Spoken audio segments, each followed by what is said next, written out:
Radio Mirchi 98.3 FM এর পক্ষ থেকে একটি বিশেষ বার্তা। গল্পের খাতিরে ধূমপানের কয়েকটি বর্ণনা আমরা রেখেছি। ধূমপান স্বাস্থ্যের পক্ষে ক্ষতিকর এবং ক্যান্সারের কারণ।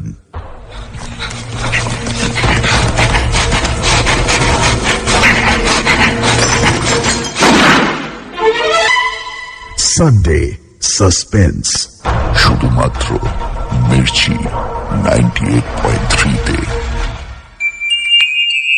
শুরু হচ্ছে পথের কাঁটা।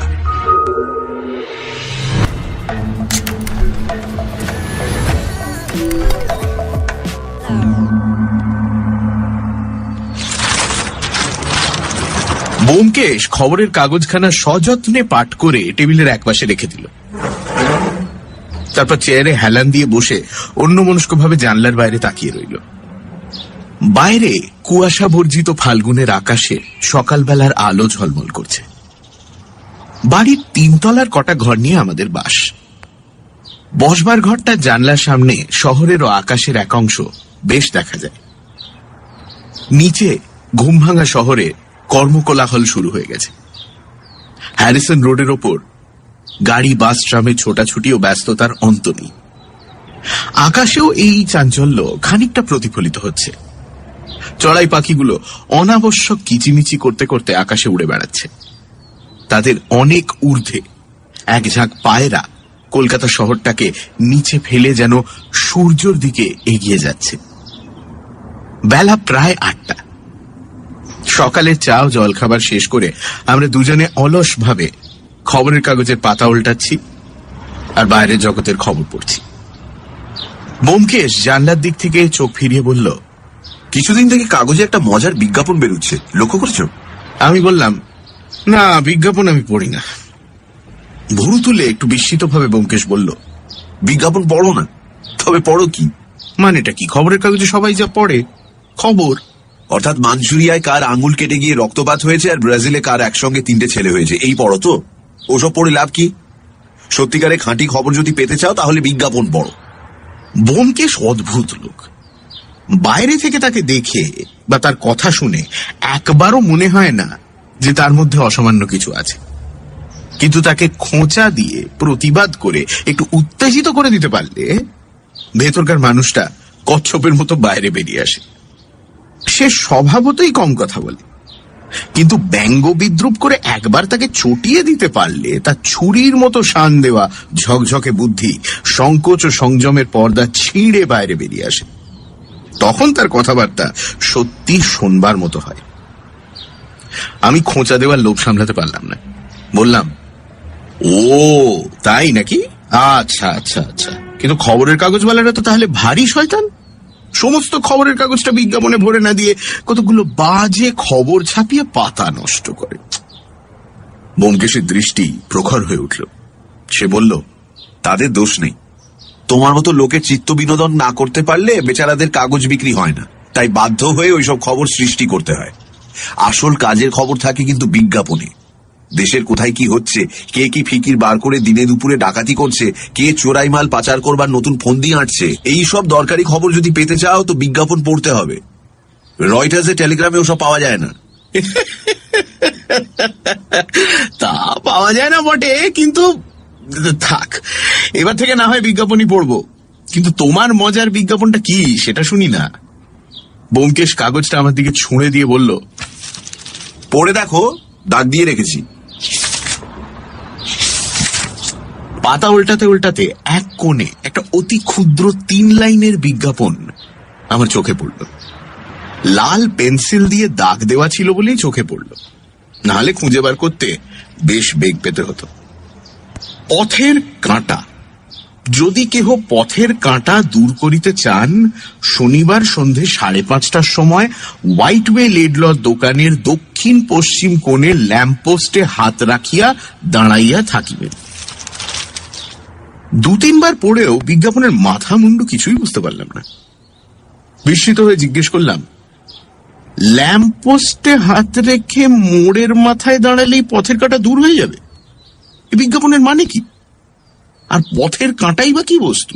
সেটা এখনো আবিষ্কার করতে পারিনি। বিজ্ঞাপনটা 3 মাস ধরে ফি শুক্রবার বার হচ্ছে। পুরনো কাগজ ঘাঁটলেই দেখতে পাবে। আরে কিন্তু এই বিজ্ঞাপনের সার্থকতা কি? কোনো একটা উদ্দেশ্য নিয়েই তো লোকে বিজ্ঞাপন দিয়ে থাকে, এ তো কোনো মানেই নেই। আপাতত কোনো উদ্দেশ্য দৃষ্টিগোচর হচ্ছে না বটে, কিন্তু তাই বলে উদ্দেশ্য নেই সেটা তো বলা চলে না। অকারণে কেউ গাঁটের কড়ি খরচ করে বিজ্ঞাপন দেয় না। লেখাটা পড়লে একটা জিনিস সবার আগে দৃষ্টি আকর্ষণ করে, কি যে ব্যক্তি বিজ্ঞাপন দিয়েছে তার আত্মগোপন করবার চেষ্টা। প্রথমত দেখো, বিজ্ঞাপনে কোনো নাম নেই। অনেক সময় বিজ্ঞাপনে নাম থাকে না বটে, কিন্তু খবরের কাগজের অফিসে খোঁজ নিলে নাম ধাম সব জানতে পারা যায়। সেরকম বিজ্ঞাপনে বক্স নাম্বার দেওয়া থাকে, এতে তা নেই। আচ্ছা, তারপর দেখো, যে লোক বিজ্ঞাপন দেয় সে জনসাধারণের সঙ্গে কোনো একটা কারবার চালাতে চায়। এক্ষেত্রেও তার ব্যতিক্রম হয়নি, কিন্তু মজা হচ্ছে এই যে এই লোকটি নিজে অদৃশ্য থেকে কারবার চালাতে চায়। মানে বুঝতে পারলাম না। আচ্ছা, বুঝিয়ে বলছি, শোনো।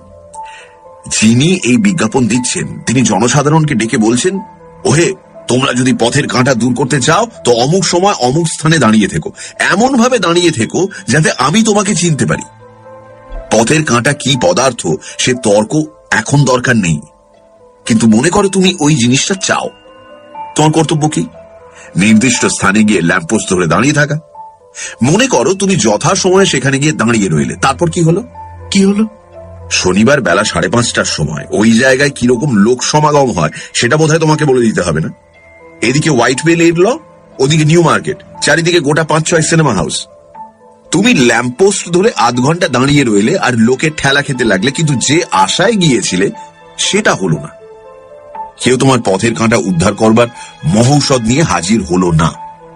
তুমি বিরক্ত হয়ে চলে এলে, ভাবলে ব্যাপারটা আগাগোড়া ভুয়ো। তারপর হঠাৎ পকেটে হাত দিয়ে দেখলে একখানি চিঠি কে ভিড়ের মধ্যে তোমার পকেটে ফেলে দিয়ে গেছে। আচ্ছা, তারপর আর কি, চোরে কামারে দেখা হলো না, অথচ শীতকাঠি তৈরি হওয়ার বন্দোবস্ত হয়ে গেল। বিজ্ঞাপনদাতার সঙ্গে তোমার লেনদেনের সম্বন্ধ স্থাপিত হলো, অথচ তিনি কে, কিরকম চেহারা, তুমি কিছুই জানতে পারলে না। আমি কিছুক্ষণ চুপ করে রইলাম। তারপর বললাম, আচ্ছা ধরো তোমার যুক্তিধারাকেই যদি সত্যি বলে মেনে নেওয়া যায়, তা থেকে কি প্রমাণ হয়?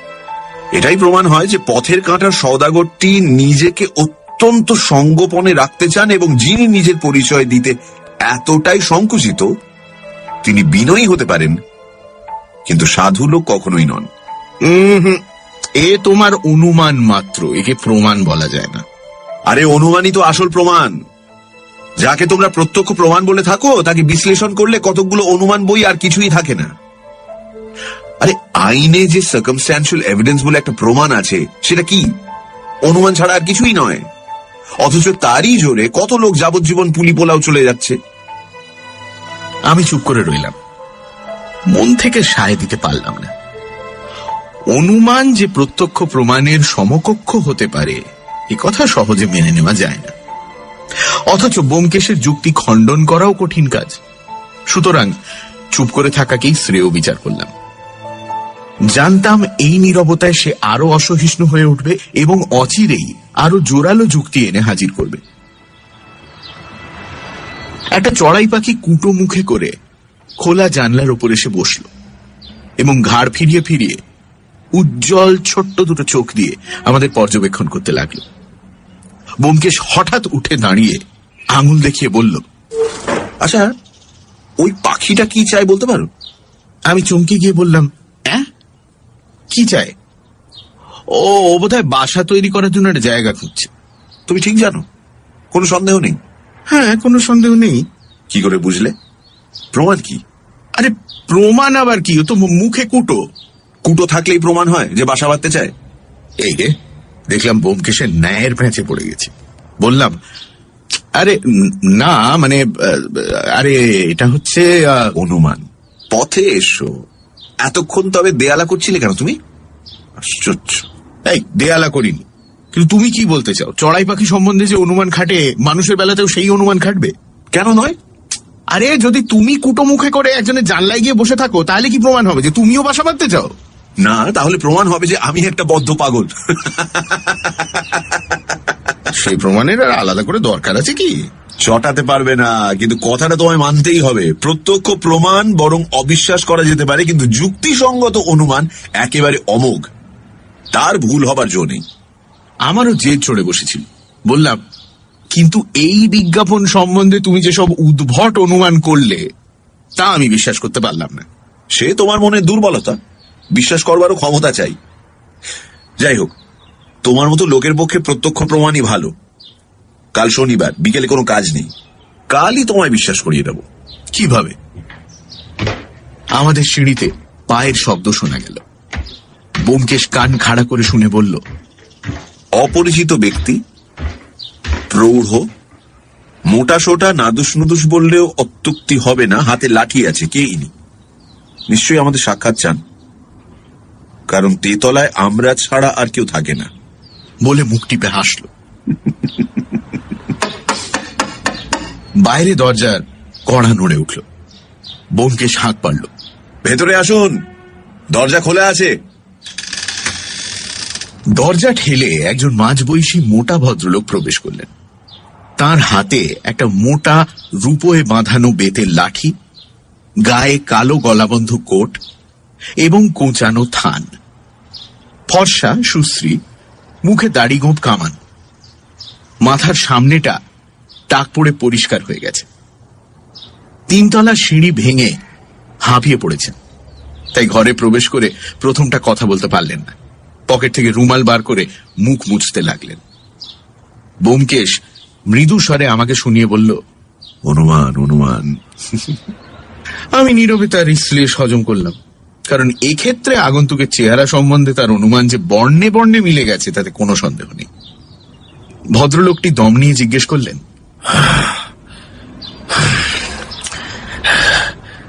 ডিটেকটিভ ব্যোমকেশ বাবু কার নাম? হ্যাঁ। মাথার উপরে পাখাটা চালিয়ে দিয়ে একটা চেয়ারের দিকে আঙুল দেখিয়ে ব্যোমকেশ বলল, বসুন, আমারই নাম ব্যোমকেশ বক্সী, কিন্তু ওই ডিটেকটিভ কথাটা আমি পছন্দ করি না। আমি আসলে একজন সত্যান্বেষী। যাই হোক, আপনি বড় বিপন্ন হয়েছেন দেখছি। একটু জিরিয়ে ঠান্ডা হয়ে নিন, তারপরে আপনার গ্রামোফোন পিনের রহস্য শুনবো। ভদ্রলোকটি চেয়ারে বসে পড়ে ফ্যাল ফ্যাল করে ব্যোমকেশের মুখের দিকে তাকিয়ে রইলেন। আমারও বিস্ময়ের অবধি ছিল না। এই প্রৌঢ় ভদ্রলোকটিকে দেখা মাত্র তাকে গ্রামোফোন পিন রহস্যের সঙ্গে সংশ্লিষ্ট করা যে কিভাবে সম্ভব হলো তা একেবারেই আমার মাথায় ঢুকল না। ব্যোমকেশের অদ্ভুত ক্ষমতার অনেক দৃষ্টান্ত দেখেছি, কিন্তু এটা যেন ভোজবাজির মতো। ভদ্রলোক অতি কষ্টে আত্মসংবরণ করে বললেন, হ্যাঁ, আপনি জানলেন কি করে? অনুমান মাত্র। প্রথমত আপনি প্রৌঢ়, দ্বিতীয়ত আপনি সঙ্গতিপন্ন, তৃতীয়ত আপনি সম্প্রতি ভীষণ বিপদে পড়েছেন, এবং শেষ কথা আমার সাহায্য নিতে চান। সুতরাং কথাটা অসম্পূর্ণ রেখেই ব্যোমকেশ হাত নেড়ে বুঝিয়ে দিল যে এরপর তার আগমনের হেতু আবিষ্কার করা শিশুর পক্ষেও সহজসাধ্য। এইখানে বলে রাখা ভালো যে কিছুদিন থেকে কলকাতা শহরে যে অদ্ভুত রহস্যময় ব্যাপারগুলো ঘটছিল এবং যাকে গ্রামোফোন পিন মিস্ট্রি নাম দিয়ে শহরের দিশি বিলিতি সংবাদপত্রগুলি বিরাট হুলস্থুল বাঁধিয়ে দিয়েছিল, তার ফলে কলকাতাবাসী লোকের মনে কৌতূহল, উত্তেজনা ও আতঙ্কের শেষ ছিল না। সংবাদপত্রের রোমাঞ্চকর ও ভীতিপ্রদ বিবরণ পাঠ করার পর চায়ের দোকানের জল্পনা উত্তেজনা একেবারে দড়ি ছেঁড়া হয়ে উঠেছিল, এবং বাড়ি থেকে বেরোনোর আগে মধ্যবিত্ত গৃহস্থ বাঙালির গায়ে কাঁটা দিতে আরম্ভ করেছিল।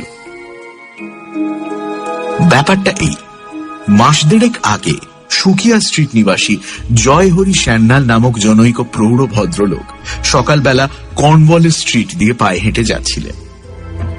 রাস্তা পার হয়ে অন্য ফুটপাতে যাওয়ার জন্য যেই না পথে নেমেছেন, অমনি হঠাৎ মুখ থুবড়ে পড়ে গেলেন। সকালবেলা রাস্তায় লোকজনের অভাব ছিল না। সকলে মিলে তাকে ধরাধরি করে তুলে আনবার পর দেখলেন তার দেহে আর প্রাণ নেই। হঠাৎ কিসে মৃত্যু হলো অনুসন্ধান করতে গিয়ে চোখে পড়ল যে তার বুকের ওপর এক বিন্দু রক্ত লেগে আছে, আর কোথাও আঘাতের কোনো চিহ্ন নেই। পুলিশ অপমৃত্যু সন্দেহ করে লাশ হাসপাতালে পাঠিয়ে দিল। সেখানে পোস্টমর্টেম পরীক্ষায় ডাক্তার এক অদ্ভুত রিপোর্ট দিলেন। তিনি লিখলেন, মৃত্যুর কারণ হৃৎপিণ্ডের মধ্যে একটি গ্রামোফোনের পিন বিঁধে রয়েছে। কেমন করে এই পিন হৃৎপিণ্ডের মধ্যে প্রবেশ করল, তার কৈফিয়তে বিশেষজ্ঞ অস্ত্রচিকিৎসক লিখলেন, বন্দুক অথবা ওই জাতীয় কোনো যন্ত্র দ্বারা নিক্ষিপ্ত এই পিন মৃতের সামনে দিক থেকে বুকের চামড়া ও মাংস ভেদ করে মর্মস্থানে প্রবেশ করেছে এবং মৃত্যুও প্রায় সঙ্গে সঙ্গেই হয়েছে। এই ঘটনা নিয়ে সংবাদপত্রে বেশ একটু আন্দোলন হল এবং মৃত ব্যক্তির একটি সংক্ষিপ্ত জীবনচরিত বেরোল। এটা হত্যাকাণ্ড কিনা এবং যদি তাই হয় তাহলে কিভাবে এটা হলো তা নিয়ে অনেক গবেষণা প্রকাশ হল। কিন্তু একটা কথা কেউই পরিষ্কার করে বলতে পারলেন না, এই হত্যার উদ্দেশ্য কি এবং যে হত্যা করেছে তার এতে কি লাভ হলো। সরকারের পুলিশ যে এর তদন্তভার গ্রহণ করেছেন তাও কাগজে প্রকাশ পায়। চায়ের দোকানের কাজীরা ফতোয়া দিলেন, ও কিছু নয়, লোকটা হার্ট ফেল করে মরেছে। কিন্তু উপস্থিত ভালো সংবাদের দুর্ভিক্ষ ঘটায় কাগজওয়ালারা একটি নতুন ফন্দি বার করে তিলকে তাল করে তুললেন। এর দিনাষ্টেক পর শহরের সমস্ত খবরের কাগজে 1.5 ইঞ্চির হরফে যে খবর বেরোল তাতে কলকাতার ভদ্র বাঙালি সম্প্রদায় উত্তেজনায় উঠে বসল। চায়ের বৈঠকের ত্রিকালজ্ঞ ঋষিদের তৃতীয় নয়ন একেবারে বিস্ফারিত হয়ে খুলে গেল। এত রকমের গুজব, আন্দাজ ও জনশ্রুতি জন্মগ্রহণ করল যে বর্ষাকালে ব্যাঙের ছাতাও বোধ করি এত জন্মায় না। দৈনিক কালকেতু লিখল, আবার গ্রামোফোন পেন, অদ্ভুত রোমাঞ্চকর রহস্য, কলিকাতার পথঘাট নিরাপদ নয়। কালকেতুর পাঠকগণ জানেন, কয়েকদিন পূর্বে জয়হরি সান্যাল পথ দিয়ে যাইতে যাইতে হঠাৎ পড়িয়া গিয়া মৃত্যু মুখে পতিত হন। পরীক্ষায় তার হৃৎপিণ্ড হইতে একটি গ্রামোফোন পেন বাহির হয় এবং ডাক্তার উহাই মৃত্যুর কারণ বলিয়া নির্দেশ করেন। আমরা তখনই সন্দেহ করিয়াছিলাম যে ইহা সাধারণ ব্যাপার নয়, ইহার ভিতর একটি ভীষণ ষড়যন্ত্র লুক্কায়িত আছে। আমাদের এই সন্দেহ সত্য পরিণত হইয়াছে। গত কল্য অনুরূপ আরো একটি লোমহর্ষণ ব্যাপার ঘটিয়াছে।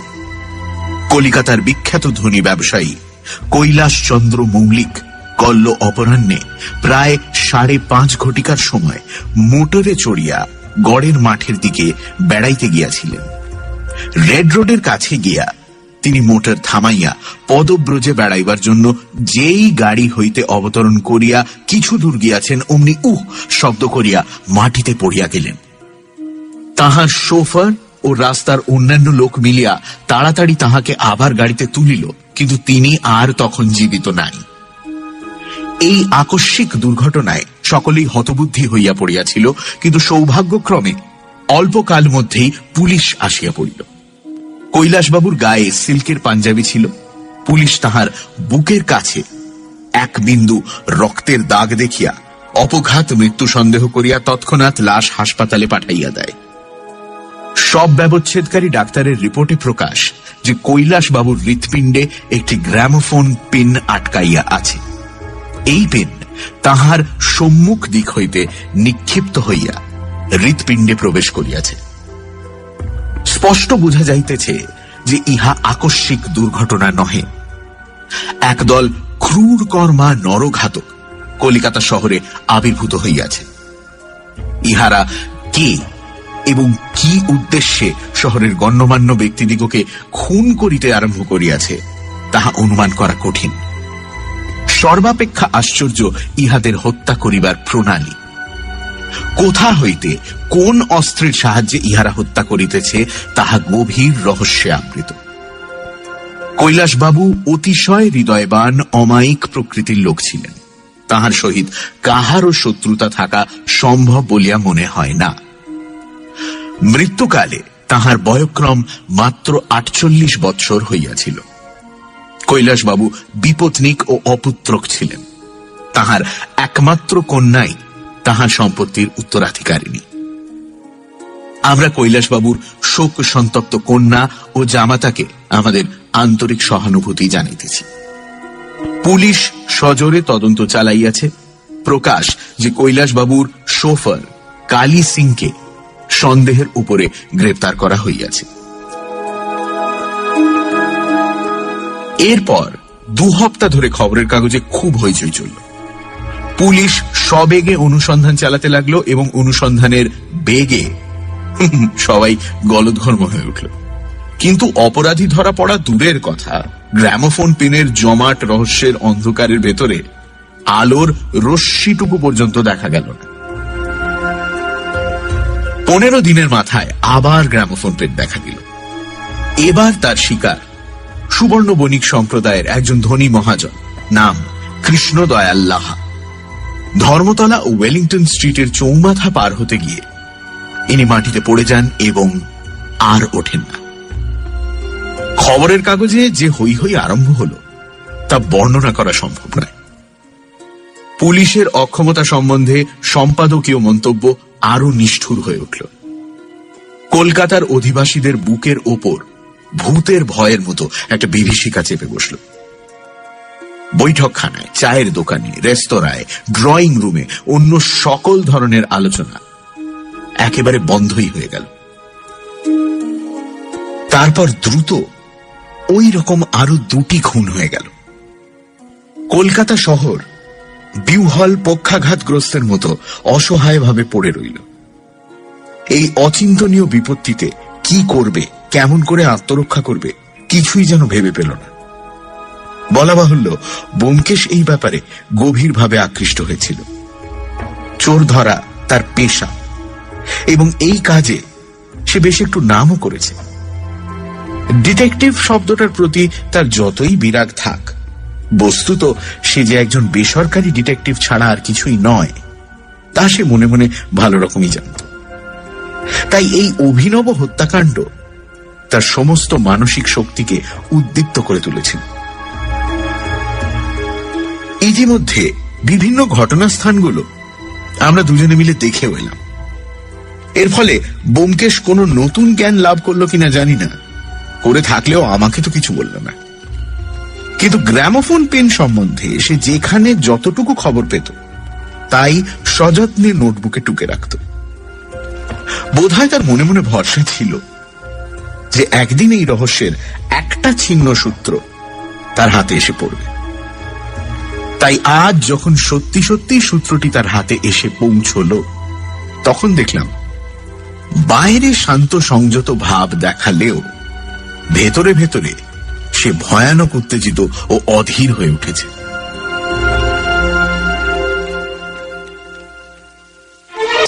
শুধুমাত্র মির্চি 98.3-তে।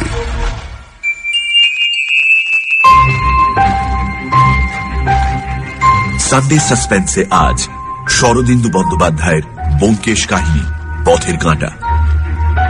কিছুদিন ধরেই কলকাতা শহরে এক ব্যক্তি আশ্চর্য উপায়ে গ্রামোফোন পেনের সাহায্যে মানুষ খুন করে চলেছে। এর মধ্যে ব্যোমকেশ অজিতকে দেখায় খবরের কাগজে বেরোনো পথের কাঁটা নামের এক অদ্ভুত বিজ্ঞাপন। এইসব ঘটনার মাঝে ব্যোমকেশের সঙ্গে দেখা করতে আসেন এক ধনী ব্যবসায়ী আশুতোষ মিত্র। তিনি জানান তাকে গ্রামোফোন পেনের সাহায্যে হত্যা করার চেষ্টা করা হয়েছে। তারপর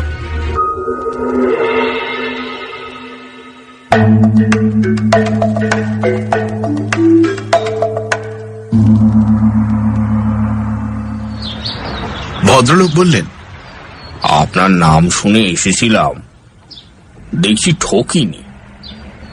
গোড়াতেই যে আশ্চর্য ক্ষমতার পরিচয় দিলেন, তাতে ভরসা হচ্ছে যে আপনি আমাকে উদ্ধার করতে পারবেন। পুলিশের দ্বারা কিছু হবে না, তাদের কাছে আমি যাইনি মশাই।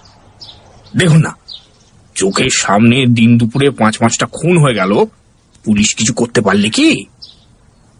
আমিও তো প্রায় গিয়েছিলাম, আরেকটু হলেই।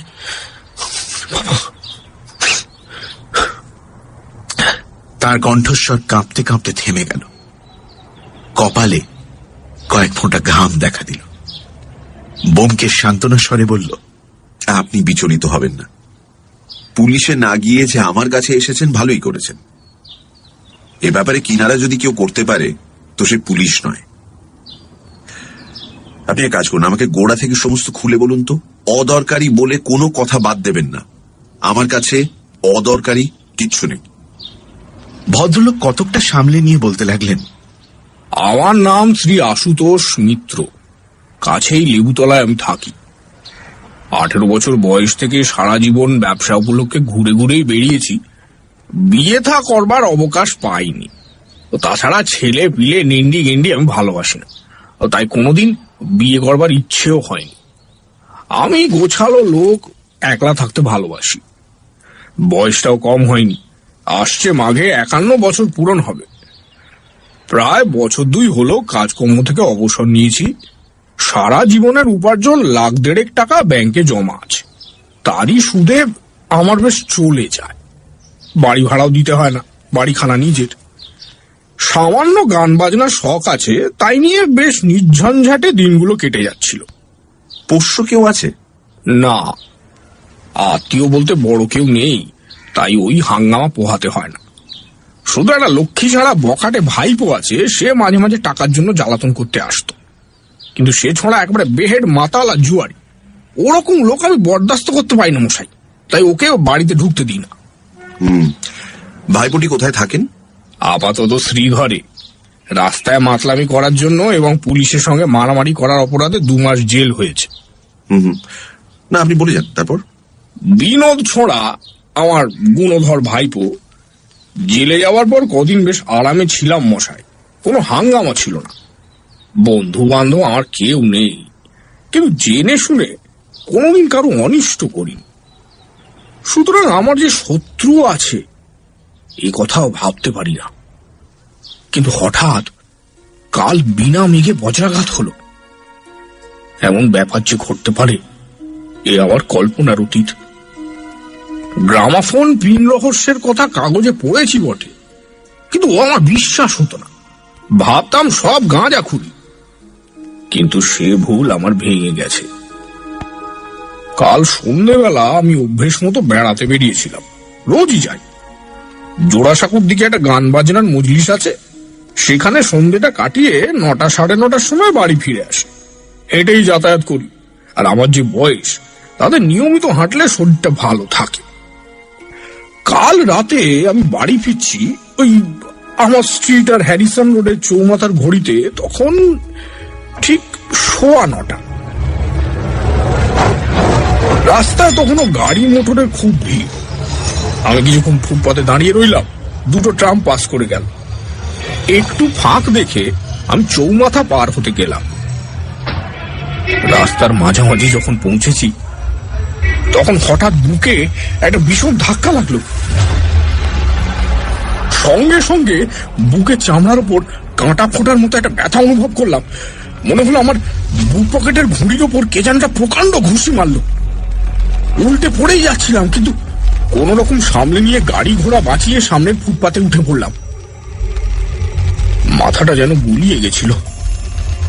কেমন করে বুকে ধাক্কা লাগলো কিছুই ধারণা করতে পারলাম না। পকেট থেকে ঘড়িটা বার করতে গিয়ে দেখি ঘড়ি বার হচ্ছে না, কিসে আটকে গেছে। খুব সাবধানে পকেটের কাপড় সরিয়ে যখন ঘড়ি বার করলাম তখন দেখি তার কাঁচখানা গুঁড়ো হয়ে গেছে, আর একটা গ্রামাফোনের পিন ঘড়িটাকে ফুঁড়ে মুখ বার করে আছে। আশুবাবু বলতে বলতে আবার ঘেমে উঠেছিলেন। কপালের ঘাম মুছে কাঁপা হাতে পকেট থেকে একটা ঘড়ির বাক্স বার করে ব্যোমকেশের হাতে দিয়ে বললেন, ব্যোমকেশ বাবু, এই দেখুন, এই সেই ঘড়ি। ব্যোমকেশ বাক্সটা খুলে একটা গান মেডেলের পকেট ঘড়ি বার করল। ঘড়ির কাঁচ নেই, ঠিক 9:20 বন্ধ হয়ে গেছে এবং তার মর্মস্থল থেকে হিংস্রভাবে বেরিয়ে রয়েছে একটি গ্রামোফোনের পিন। ব্যোমকেশ ঘড়িটা কিছুক্ষণ গভীর মনঃসংযোগে নিরীক্ষণ করে আবার বাক্সে রেখে দিল। বাক্সটা টেবিলের উপর রেখে আশুবাবুকে জিজ্ঞেস করলো, তারপর? তারপরে কি করে যে বাড়ি ফিরে এলাম সে আমি জানি আর ভগবান জানেন। দুশ্চিন্তায় আতঙ্কে সমস্ত রাত চোখের পাতা বুঝতে পারিনি। কি ভাগ্য পকেটে ঘড়িটা ছিল, প্রাণটা বেঁচে গেল, নইলে আমিও তো এতক্ষণ হাসপাতালে মরার টেবিলে শুয়ে থাকতাম। বলে বাবা, এক রাতে আমার 10 বছর পরমায়ু ক্ষয় হয়ে গেছে মশাই। প্রাণ নিয়ে কোথায় পালাবো, কি করে আত্মরক্ষা করব, সমস্ত রাত শুধু এই ভেবেছি। শেষ রাতে আপনার নাম মনে পড়ল। শুনেছি আপনার নাকি আশ্চর্য ক্ষমতা, তাই ভোর না হতেই ছুটে এসেছি। বন্ধ গাড়িতে চড়ে এসেছি মশাই, হেঁটে আসতে সাহস হয়নি। কি জানি যদি... ব্যোমকেশ উঠে গিয়ে আশুবাবুর কাঁধে হাত রেখে বলল, আপনি নিশ্চিন্ত হন, আমি আপনাকে আশ্বাস দিচ্ছি, আপনার আর কোনো ভয় নেই। কাল আপনার একটা মস্ত ফাঁড়া গেছে সত্যি, কিন্তু ভবিষ্যতে যদি আমার কথা শুনে চলেন তাহলে আপনার প্রাণের কোনো আশঙ্কা থাকবে না। আশুবাবু 2 হাতে ব্যোমকেশের হাত ধরে ফেললেন। ব্যোমকেশ বাবু, আমাকে এ বিপদ থেকে রক্ষা করুন, আমার প্রাণ বাঁচান ব্যোমকেশ বাবু। আমি আপনাকে 1000 টাকা পুরস্কার দেব। ব্যোমকেশ নিজের চেয়ারে ফিরে এসে বসে মৃদু হেসে বলল, এ তো খুব ভালো কথা। সব শুধু তাহলে 3000 হলো। গভর্নমেন্টও 2000 টাকা পুরস্কার ঘোষণা করেছে, তাই তো? কিন্তু সে পরের কথা। এখন আমার কয়েকটা প্রশ্নের উত্তর দিন। কাল যে সময় আপনার বুকে ধাক্কা লাগলো ঠিক সেই সময় আপনি কোনো শব্দ শুনেছিলেন? কি রকম শব্দ? মনে করুন মোটরের টায়ার ফাটার মতো শব্দ। না না। আর কোন রকম শব্দ? আমি তো কিছুই মনে করতে পারছি না। ভেবে দেখুন। রাস্তায় গাড়ি ঘোড়া চললে যে শব্দ হয় সেই শব্দই শুনেছিলাম। আর হ্যাঁ, মনে হচ্ছে যেন যে সময় ধাক্কাটা লাগে সে সময় সাইকেলের ঘন্টির ওই কিড়িং কিড়িং শব্দ শুনেছিলাম। কোন রকম অস্বাভাবিক শব্দ শোনেননি? না। কিছুক্ষণ নীরব থেকে ব্যোমকেশ আবার প্রশ্ন করল, আপনার এমন কোন শত্রু আছে যে আপনাকে খুন করতে পারে? না, অন্তত আমি জানি না। আপনি বিয়ে করেননি, সুতরাং ছেলে পুলে নেই। ভাইপোই বোধ হয় আপনার ওয়ারিস, তাই তো? না। উইল করেছেন? হ্যাঁ হ্যাঁ। কার নামে সম্পত্তি উইল করেছেন? আশুবাবুর ভরসা মুখ ধীরে ধীরে লাল হয়ে উঠছিল। তিনি কিছুক্ষণ চুপ করে থেকে সংকোচ জড়িত স্বরে বললেন, ব্যোমকেশ বাবু, আমাকে আর সব কথা জিজ্ঞেস করুন, শুধু এই প্রশ্নটি আমায় করবেন না। ওটা আমার সম্পূর্ণ নিজস্ব, মানে প্রাইভেট একটা, ওটা। ব্যোমকেশ তীক্ষ্ণ দৃষ্টিতে আশুবাবুর মুখের দিকে খানিকক্ষণ তাকিয়ে থেকে শেষে বলল, আচ্ছা থাক, কিন্তু আপনার ভাবি ওয়ারিস তিনি যেই হন, আপনার উইলের কথা জানেন কি? না, আমি আর আমার উকিল ছাড়া আর কেউ জানে না। আপনার ওয়ারিসের সঙ্গে আপনার দেখা হয়? হয়। আপনার ভাইপো কতদিন হলো জেলে গেছে? তা প্রায় 3 সপ্তাহ হবে। ব্যোমকেশ কিছুক্ষণ ভুরু কুঁচকে বসে রইল। অবশেষে একটা দীর্ঘশ্বাস ফেলে উঠে দাঁড়িয়ে বলল, আজ তাহলে আপনি আসুন, আপনার ঠিকানা আর ঘড়িটা রেখে যান। যদি কিছু জানবার দরকার হয় আপনাকে খবর দেব। কিন্তু আমার সম্বন্ধে তো কোনো ব্যবস্থাই করলেন না। ইতিমধ্যে যদি আবার... আপনার সম্বন্ধে ব্যবস্থা এই যে পারতপক্ষে বাড়ি থেকে বেরোবেন না। বাড়িতে আমি একলা থাকি ব্যোমকেশ বাবু, যদি যদি না, বাড়িতে আপনার কোনো আশঙ্কা নেই, সেখানে আপনি নিরাপদ। তবে ইচ্ছে হয় একজন দারোয়ান রাখতেই পারেন। বাড়ি থেকে একেবারেই বেরোতে পারবো না। একান্তই যদি রাস্তায় বেরোনোর দরকার হয়ে পড়ে ফুটপাত দিয়ে যাবেন, কিন্তু খবরদার রাস্তায় নামবেন না। রাস্তায় নামলে আপনার জীবন সম্বন্ধে আমার কিন্তু কোনো দায়িত্ব থাকবে না। আশুবাবু চলে যাওয়ার পর ব্যোমকেশ ভুরু কুঁচকে বসে রইল।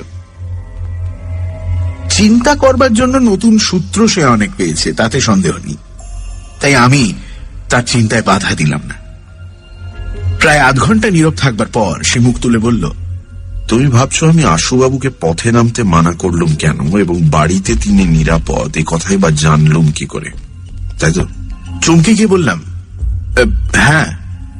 গ্রামোফোন পিনের ব্যাপারে একটা জিনিস নিশ্চয়ই লক্ষ্য করেছো, সব হত্যাই রাস্তায় হয়েছে, ফুটপাতেও নয়, রাস্তার মাঝখানে। এর কারণ কি হতে পারে ভেবে দেখেছো? না, কি কারণ? এর দুটো কারণ হতে পারে। প্রথমত, রাস্তায় খুন করলে ধরা পড়বার সম্ভাবনা কম, যদিও আপাত দৃষ্টিতে সেটা অসম্ভব বলেই মনে হয়। দ্বিতীয়ত, যে অস্ত্র দিয়ে খুন করা হয় রাস্তায় ছাড়া অন্যত্র তাকে ব্যবহার করা চলে না। এমন কি অস্ত্র হতে পারে? তা যখন জানতে পারবো গ্রামোফোন পিন রহস্য, তখন আর রহস্য থাকবে না। আচ্ছা, এমন কোন বন্দুক বা পিস্তল যদি কেউ তৈরি করে যা দিয়ে গ্রামোফোন পিন ছোঁড়া যায়? বুদ্ধি খেলিয়েছো বটে, কিন্তু তাতে দু একটা বাধা আছে। যে ব্যক্তি বন্দুক কিংবা পিস্তল দিয়ে খুন করতে চায় সে বেছে বেছে রাস্তার মাঝখানে খুন করবে কেন? সে তো নির্জন স্থানই খুঁজবে। বন্দুকের কথা ছেড়ে দিই, পিস্তল ছুঁড়লে যে আওয়াজ হয় রাস্তার গোলমালেও সে আওয়াজ ঢাকা পড়ে না। তাছাড়া বারুদের গন্ধ আছে। কথায় আছে, শব্দে শব্দ ঢাকে, গন্ধ ঢাকে কিসে? মনে করো যদি এয়ার গান হয়। এয়ার গান ঘাড়ে করে খুন করতে যাওয়ার পরিকল্পনায় নতুনত্ব আছে বটে, কিন্তু সুবুদ্ধির পরিচয় নেই। না, অত সহজ নয়। এর মধ্যে ভাববার বিষয় হচ্ছে, অস্ত্র যাই হোক, ছোড়বার সময় তার একটা শব্দ হবেই। সে শব্দ ঢাকা পড়ে কি করে? আরে তুমি তো এক্ষুনি বলছিলে শব্দে শব্দ ঢাকে। ব্যোমকেশ হঠাৎ সোজা হয়ে বসে বিস্ফারিত চোখে আমার মুখের দিকে চাইল, অস্ফুট স্বরে বলল, ঠিক তো, ঠিক ঠিক ঠিক ঠিক ঠিক। কি হলো?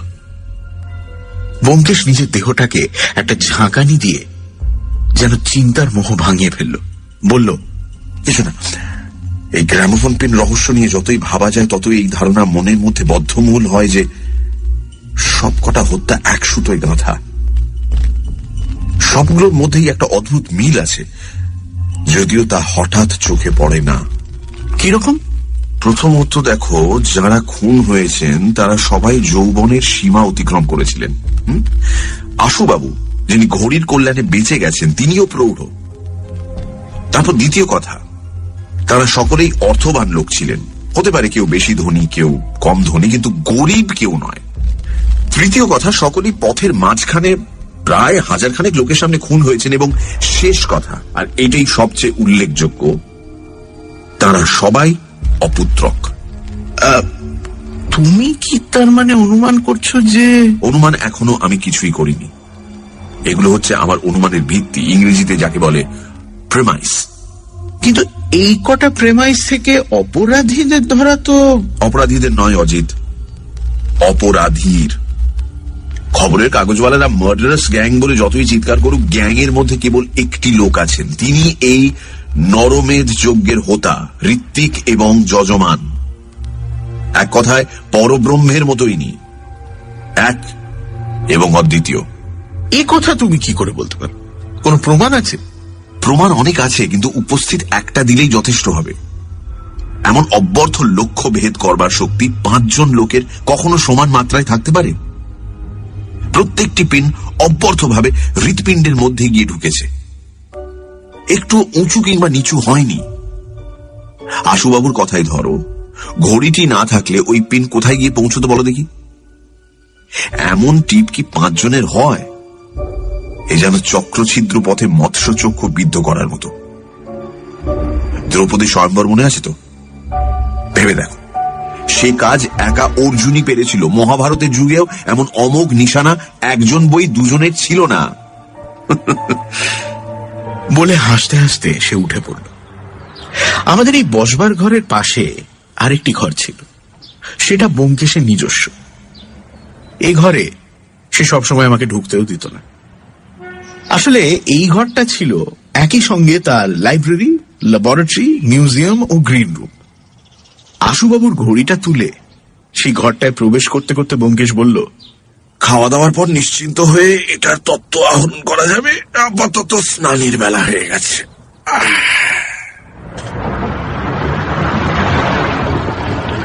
বিকেলে প্রায় 3:30 সময় ব্যোমকেশ বেরিয়ে গেল। কি কাজে গেছিল তা জানি না। যখন ফিরল তখন সন্ধে পেরিয়ে গেছে। আমি তার জন্য অপেক্ষা করছিলাম। চায়ের সরঞ্জামও তৈরি ছিল। সে আসতেই চাকর টেবিলের উপর চা জল খাবার দিয়ে গেল। আমরা নিঃশব্দে জলযোগ শেষ করলাম। এমন অভ্যেস হয়ে গেছিল এই কাজটা একসঙ্গে না করলে ঠিক মনোভূত হতো না। একটা চুরুট ধরিয়ে চেয়ারে ঠ্যাসান দিয়ে ব্যোমকেশ প্রথম কথা বলল। আশুবাবু লোকটিকে তোমার কেমন মনে হয়? কেন বলো দেখি? আমার তো বেশ ভালো লোক বলেই মনে হয়। নিরীহ ভালো মানুষ গোছের। আর নৈতিক চরিত্র? মাতাল ভাইপোর ওপর যেরকম চটা, তাতে নৈতিক চরিত্র তো ভালো বলেই মনে হয়। তার উপর বয়স্ক লোক, বিয়ে করেননি। যৌবনে যদি কিছু উচ্ছৃঙ্খলতা করে থাকেন তা অন্য কথা, কিন্তু এখন আর ওসব করবার বয়স নেই। বয়স না থাকতে পারে, কিন্তু একটি স্ত্রীলোক তো আছে।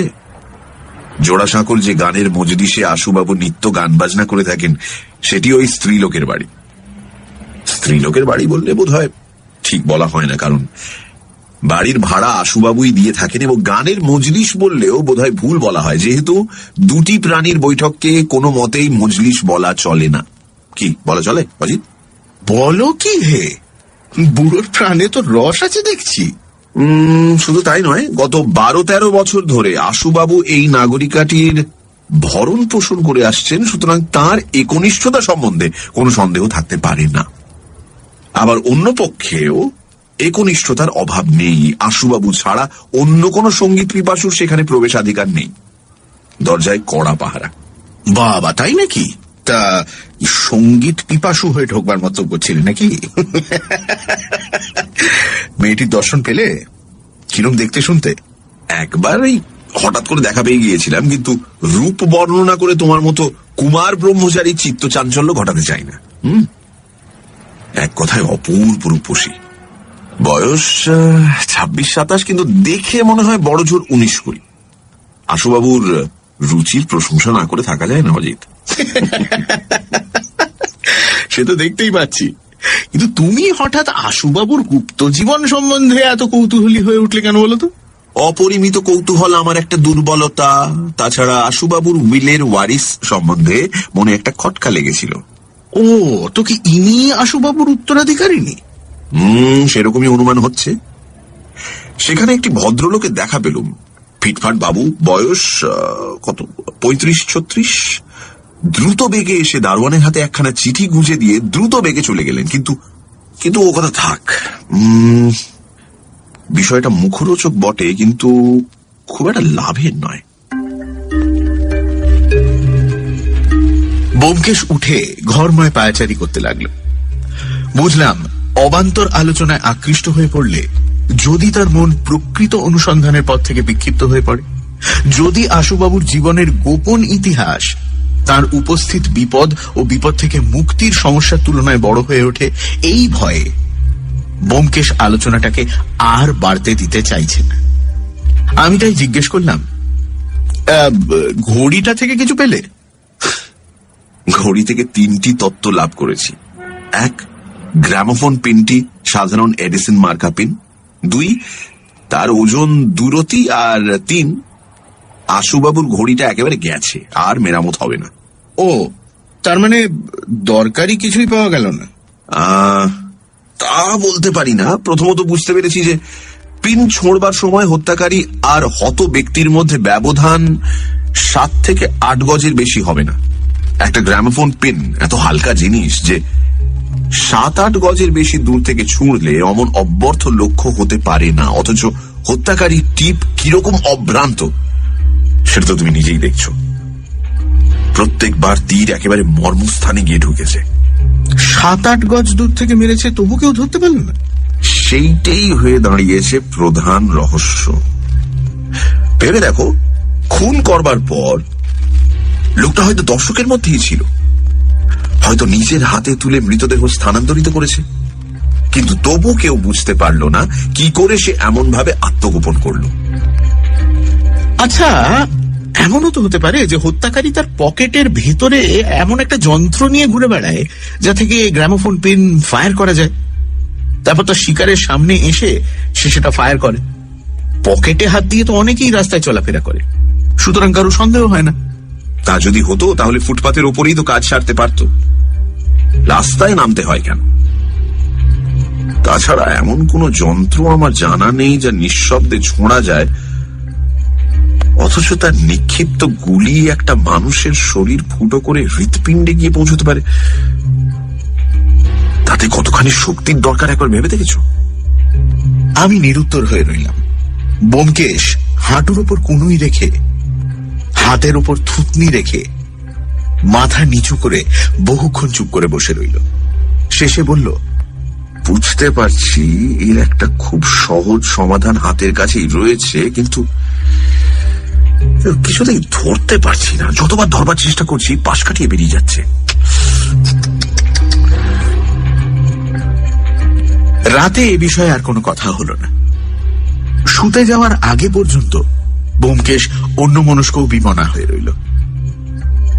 সমস্যার যে উত্তরটা হাতের কাছে থেকেও তার যুক্তির ফাঁদে ধরা দিচ্ছে না, তারই পেছনে তার মন যে ব্যাধের মতো ছুটছে, তা বুঝে আমিও তার একাগ্র ভাবনা চিন্তায় বাধা দিলাম না। পরদিন সকালে চিন্তিত মুখেই সে বিছানা ছেড়ে উঠল এবং তাড়াতাড়ি মুখ হাত ধুয়ে এক পেয়ালা চা গলাধ্যকরণ করে বেরিয়ে গেল। ঘন্টা তিনেক পরে যখন ফিরল তখন জিজ্ঞেস করলাম, কোথায় যাওয়া হয়েছিল? ব্যোমকেশ জুতোর ফিতে খুলতে খুলতে আনমনে বলল, উকিলের বাড়ি। তাকে আনমনা দেখে আমি আর প্রশ্ন করলাম না। বিকেলের দিকে তাকে যেন খানিক প্রফুল্ল দেখলাম। সমস্ত দুপুর সে নিজের ঘরের দরজা বন্ধ করে কাজ করছিল। একবার টেলিফোনে কার সঙ্গে কথা বলতে শুনতে পেলাম যেন। প্রায় 4:30 সময় সে দরজা খুলে গলা বাড়িয়ে বলল, ওয়ে, কাল কি ঠিক হয়েছিল ভুলে গেলে? পথের কাঁটার প্রত্যক্ষ প্রমাণ দেবার সময় যে উপস্থিত। সত্যি পথের কাঁটার কথা একেবারে ভুলেই গেছিলাম। ব্যোমকেশ হেসে বলল, এসো এসো, তোমার একটু সাজসজ্জা করে দিই। এমনি গেলে তো চলবে না, আরে এসো। আমি তার ঘরে ঢুকে বললাম, চলবে না কেন? ব্যোমকেশ একটা কাঠের আলমারি খুলে তার ভেতর থেকে একটা টিনের বাক্স বার করল।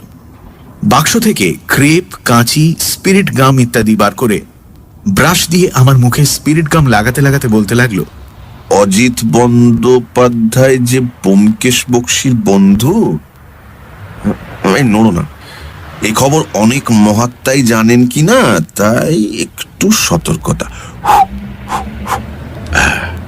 ঠিক আছে। মিনিট 15 পরে আমার সাজসজ্জা শেষ করে যখন ব্যোমকেশ ছেড়ে দিল, তখন আয়নার সামনে গিয়ে দেখি কি সর্বনাশ! এ তো অজিত বন্দ্যোপাধ্যায় নয়, এই যে সম্পূর্ণ আলাদা লোক।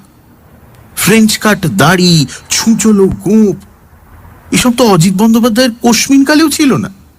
বয়সও প্রায় 10 বছর বেড়ে গেছে, রঙও যেন একটু ময়লা। আমি ভয় পেয়ে বললাম, এই বেশে রাস্তায় বেরোতে হবে, যদি পুলিশ ধরে? মা ভই, পুলিশের বাবার সাথ দিলেই তোমাকে চিনতে পারে।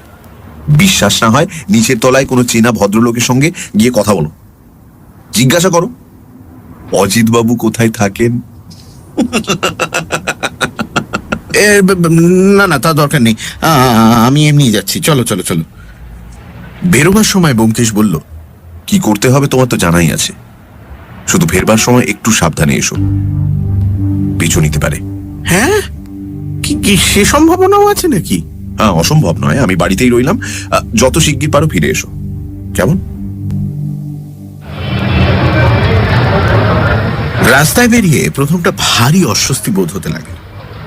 ক্রমে যখন দেখলাম আমার ছদ্মবেশ কারুর দৃষ্টি আকর্ষণ করছে না, তখন অনেকটা নিশ্চিন্ত হল, একটু সাহসও বাড়ল।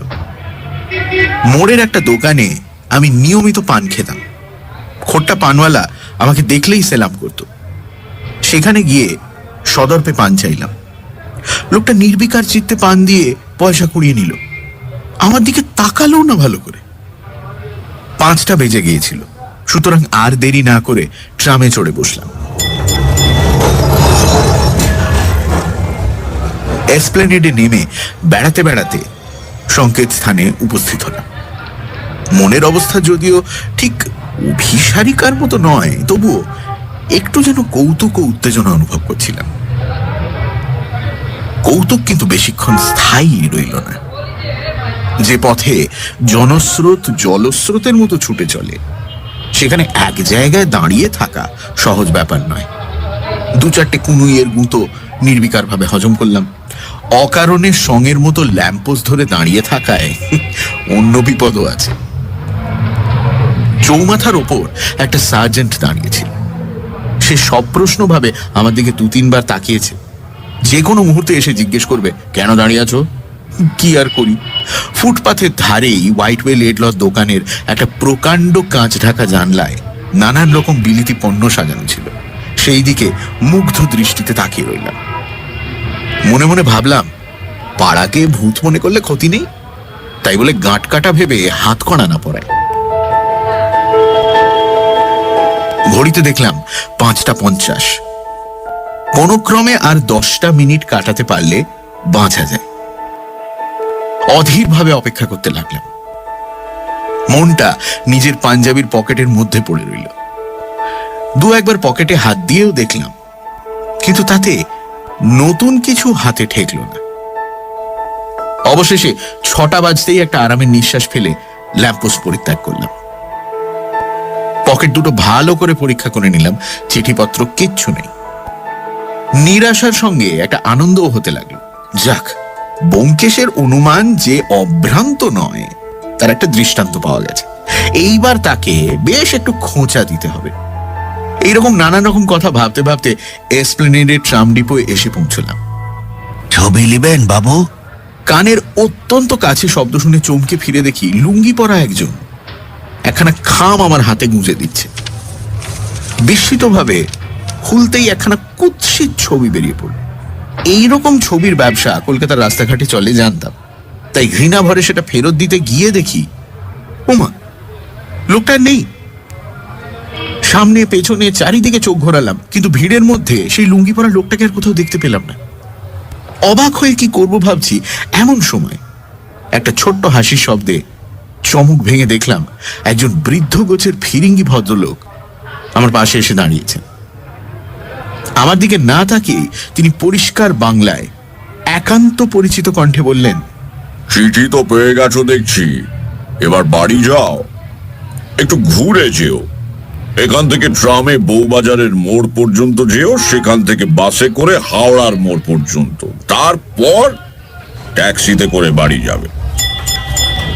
সার্কুলার রোডের ট্রাম এসে সামনে দাঁড়িয়েছিল। সাহেব তাতে উঠে বসলেন।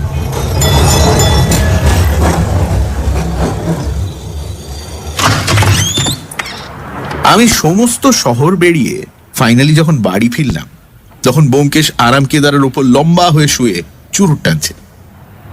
আমি তার সামনে চেয়ারটা টেনে বসলাম। সাহেব, কখন এলে? মিনিট 20। ও, তো আমার পিছু নিয়েছিলে কেন? যে কারণে নিয়েছিলাম তা সফল হলো না, জাস্ট 1 মিনিট দেরি হয়ে গেল। তুমি যখন ল্যাম্পোস্ট ধরে দাঁড়িয়েছিলে, আমি তখন ঠিক তোমার 5 হাত দূরে লেডলর দোকানের ভেতর জানলার সামনে দাঁড়িয়ে সিল্কের মোজা পছন্দ করছিলাম। পথের কাটার ব্যাপারই বোধহয় কিছু সন্দেহ করে থাকবে, বিশেষত তুমি যেরকম ছটফট করছিলে না, আর 2 মিনিট অন্তর অন্তর পকেটে হাত দিচ্ছিলে, তাতে সন্দেহ হবারই কথা। তাই সে তখন চিঠিখানা দিল না। তুমি চলে যাওয়ার পর আমিও দোকান থেকে বেরিয়েছি, মিনিট 2-3 দেরি হয়েছিল। তারই মধ্যে লোকটা কাজ হাসিল করে বেরিয়ে গেল। আমি যখন পৌঁছলাম তখন তুমি খাম হাতে করে বিয়ের মতো দাঁড়িয়ে আছো। কি করে খাম পেলে? কি করে পেলাম তার বিবৃতি দিতে ব্যোমকেশ জিজ্ঞেস করলো, লোকটাকে ভালো করে দেখেছিলে? কিছু মনে আছে? না, শুধু মনে হচ্ছে তার নাকের পাশে যেন একটা মস্ত আঁচিল ছিল। সেটা আসল নয়, আসল নয়, নকল, তোমার গোঁফ দাড়ির মতো। যাকে যাক, এখন চিঠিখানা দেখি। তুমি ইতিমধ্যে বাথরুমে গিয়ে তোমার দাড়ি গোঁফ ধুয়ে এসো। দাড়ি গোঁফ খুলে চান সেরে যখন ফিরলাম, তখন ব্যোমকেশের মুখ দেখে একেবারে অবাক হয়ে গেলাম। দুহাত পেছনে দিয়ে সে দ্রুত পদে পায়চারি করছে। তার মুখে চোখে এমন একটা প্রদীপ্ত উল্লাসের প্রতিচ্ছবি ফুটে উঠেছে, যা দেখে আমার বুকের ভেতরটা লাফিয়ে উঠল। আমি জিজ্ঞেস করলাম, চিঠিতে কি দেখলে? কিছু পেয়েছো নাকি? শুধু একটি কথা অজিত, একটি ছোট্ট কথা, কিন্তু এখন তোমাকে কিচ্ছু বলবো না। হাওড়ার ব্রিজ কখনো খোলা অবস্থায় দেখেছো? হ্যাঁ, আমার মনের অবস্থা হয়েছিল ঠিক সেই রকম। দুই দিক থেকে পথ এসেছে, কিন্তু মাঝখানটিতে একটুখানি ফাঁক, একটি পন্টুন খোলা। আজ সেই ফাঁকটুকু জোড়া লেগে গেছে। কি করে জোড়া লাগলো? চিঠিতে কি আছে? তুমি পড়ে দেখো, বলে ব্যোমকেশ খোলা কাগজখানা আমার হাতে দিল। খামে কুৎসিত ছবিটা ছাড়া আর একখানা কাগজ ছিল, তা দেখেছিলাম কিন্তু পড়বার সুযোগ হয়নি। এখন দেখলাম পরিষ্কার অক্ষরে লেখা রয়েছে, আপনার পথের কাঁটা কে, তার নাম ও ঠিকানা কি, আপনি কি চান পরিষ্কার করে লিখুন, কোনো কথা লুকোবেন না। নিজের নাম লেখার দরকার নেই। চিঠি খামে ভরে আগামী রবিবার 10ই মার্চ রাত্রি 12টার সময় খিদিরপুর রেসকোর্সের পাশের রাস্তা দিয়ে পশ্চিম দিকে যাবেন। একটি লোক বাইসাইকেল চড়ে আপনার সামনে দিক দিয়ে আসবে। তার চোখে মোটর গগলস দেখলেই চিনতে পারবেন। তাকে দেখা মাত্র আপনার চিঠি হাতে নিয়ে পাশের দিকে হাত বাড়িয়ে থাকবেন। বাইসাইকেল আরোহী আপনার হাত থেকে চিঠি নিয়ে যাবে। তারপর যথাসময় আপনি খবর পাবেন। পায়ে হেঁটে একা আসবেন, সঙ্গী থাকলে দেখা পাবেন না। 2-3 বার সাবধানে পড়লাম। খুব অসাধারণ এবং যার পর নাই রোম্যান্টিক, তাতে কোনো সন্দেহ নেই, কিন্তু এতে ব্যোমকেশের এত আনন্দের যে কি কারণ তা খুঁজে পেলাম না। জিজ্ঞেস করলাম, কি ব্যাপার বলো দেখি? আমি তো এর মধ্যে কিছুই দেখছি না। কিছু দেখতে পেলে না? অবশ্য তুমি কাল যা অনুমান করেছিলে তা বর্ণে বর্ণে মিলে গেছে, তাতে কোনো সন্দেহ নেই। লোকটার আত্মগোপন করবার চেষ্টার মধ্যেই হয়তো কোনো বদমতলব থাকতে পারে, কিন্তু তাছাড়া আমি তো আর কিছু দেখছি না। হায় অন্ধ, অত বড় জিনিসটা তুমি দেখতে পে। ব্যোমকেশ হঠাৎ থেমে গেল। বাইরে সিঁড়িতে পায়ের শব্দ। ব্যোমকেশ কিছুক্ষণ সে শব্দ মন দিয়ে শুনে তারপর বলল, আশু বাবু, এসব কথা ওকে বলবার কোনো দরকার নেই। বলে চিঠিখানা আমার হাত থেকে নিয়ে পকেটে পুরল। আশুবাবু ঘরে প্রবেশ করলে তার চেহারা দেখে একেবারে স্তম্ভিত হয়ে গেলাম। একদিনের মধ্যে যে মানুষের চেহারার এতখানি পরিবর্তন হতে পারে তা কল্পনা করাও কঠিন। মাথার চুল উস্কো খুস্কো, জামা কাপড়ে পরিপাট্য নেই, গালের মাংস ঝুলে গেছে, চোখের কোলে কালি, যেন অকস্মাৎ কোনো মর্মান্তিক আঘাত পেয়ে একেবারে ভেঙে পড়েছেন। কাল সদ্য মৃত্যুর মুখ থেকে রক্ষা পাওয়ার পরও তাকে এত অবসন্ন মনে হয়নি। তিনি এখানে চেয়ারে অত্যন্ত ক্লান্তভাবে বসে পড়ে বললেন, একটা দুঃসংবাদ পেয়ে আপনার কাছে খবর দিতে এসেছি ব্যোমকেশ বাবু। আমার উকিল বিলাস মল্লিক পালিয়েছে। ব্যোমকেশ গম্ভীর অথচ সদয় কণ্ঠে বলল, সে পালাবে আমি জানতুম। সেই সঙ্গে আপনার জোড়া সাঁকোর বন্ধুটিও গেছেন, বোধহয় খবর পেয়েছেন। আশুবাবু হতবুদ্ধির মতন কিছুক্ষণ তাকিয়ে থেকে বললেন, আপনি আপনি সব জানেন? সমস্ত। কাল আমি জোড়া সাঁকোয় গিয়েছিলাম, বিলাস মল্লিককেও দেখেছি। বিলাস মল্লিকের সঙ্গে ওই স্ত্রীলোকটির অনেকদিন থেকে ভেতরে ভেতরে ষড়যন্ত্র চলছিল, আপনি কিছুই জানতেন না। আপনার উইল তৈরি করবার পরই বিলাস উকিল আপনার উত্তরাধিকারিণীকে দেখতে যায়। প্রথমটা বোধহয় কৌতূহল বশে গিয়েছিল, তারপর ক্রমে যা হয়ে থাকে। ওরা এতদিন সুযোগের অভাবেই কিছু করতে পারছিল না। আশুবাবু, আপনি দুঃখিত হবেন না, এ আপনার আখেরে ভালোই হলো। অসৎ স্ত্রীলোক এবং কপট বন্ধুর ষড়যন্ত্র থেকে আপনি মুক্তি পেলেন, আর আপনার জীবনের আর কোনো ভয় নেই। এখন আপনি নির্ভয়ে রাস্তার মাঝখান দিয়েও হেঁটে যেতে পারেন। তার মানে আপনি যা মনে মনে সন্দেহ করছেন অথচ বিশ্বাস করতে পারছেন না, তাই ঠিক। ওরাই দুজনে আপনাকে হত্যা করবার মতলব করেছিল, তবে নিজের হাতে নয়। এই কলকাতা শহরেই একজন লোক আছে যাকে কেউ চেনে না, কেউ চোখে দেখেনি, অথচ যার নিষ্ঠুর অস্ত্র 5 জন নিরীহ নিরপরাধ লোককে পৃথিবী থেকে নিঃশব্দে সরিয়ে দিল। আপনাকেও সরাতো, শুধু পরমায়ু ছিল বলেই আপনি বেঁচে গেলেন। আশুবাবু বহুক্ষণ দু হাতে মুখ ঢেকে বসে রইলেন। শেষে দীর্ঘশ্বাস ফেলে আস্তে আস্তে বললেন, বুড়ো বয়সে নিজের পাপের প্রায়শ্চিত্ত করছি, কাউকে দোষ দেবার নেই। 38 বছর বয়স পর্যন্ত আমি নিষ্কলঙ্ক জীবন যাপন করেছিলাম। তারপর হঠাৎ পদস্খলন হয়ে গেল। একদিন দেওঘরে তপবন দেখতে গিয়েছিলাম। সেখানে একটি অপূর্ব সুন্দরী মেয়েকে দেখে একেবারে আত্মহারা হয়ে গেলাম। বিয়েতে আমার চিরদিনের অরুচি, কিন্তু তাকে বিয়ে করার জন্য This video is created by Sunday Horror Suspense. একেবারে পাগল হয়ে উঠলাম। শেষে একদিন জানতে পারলাম সে পতিতার মেয়ে। বিবাহ হলো না, কিন্তু তাকে ছাড়তেও পারলাম না। কলকাতায় এনে বাড়ি ভাড়া করে রাখলাম। সেই থেকে এই 12-13 বছর তাকে আমি স্ত্রীর মতোই দেখে এসেছি। তাকে সমস্ত সম্পত্তি লিখে দিয়েছিলাম, সে তো আপনি জানেন। ভাবতাম সেও আমাকে স্বামীর মতোই ভালোবাসে, কোনো দিন সন্দেহ হয়নি। বুঝতে পারিনি যে পাপের রক্তে যার জন্ম সে কখনো সাধ্যি হতে পারে না। যাক, বুড়ো বয়সে যে শিক্ষা পেলাম হয়তো পরজন্মে কাজে লাগবে।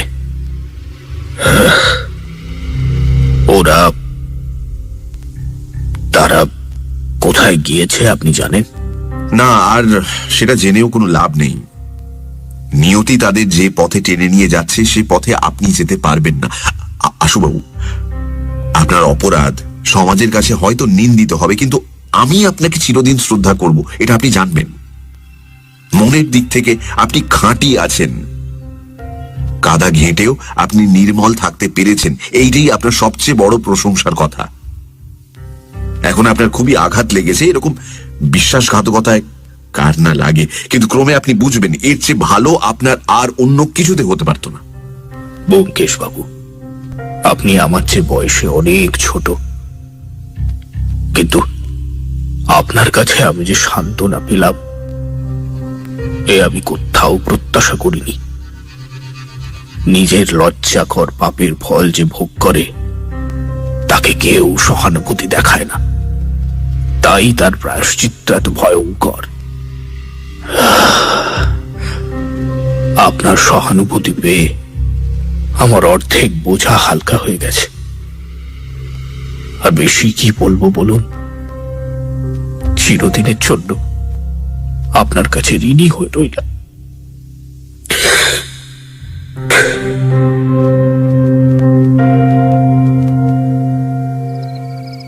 আশুবাবু বিদায় নেওয়ার পর তার অদ্ভুত ট্র্যাজেডির ছায়ায় মনটা আচ্ছন্ন হয়ে রইল।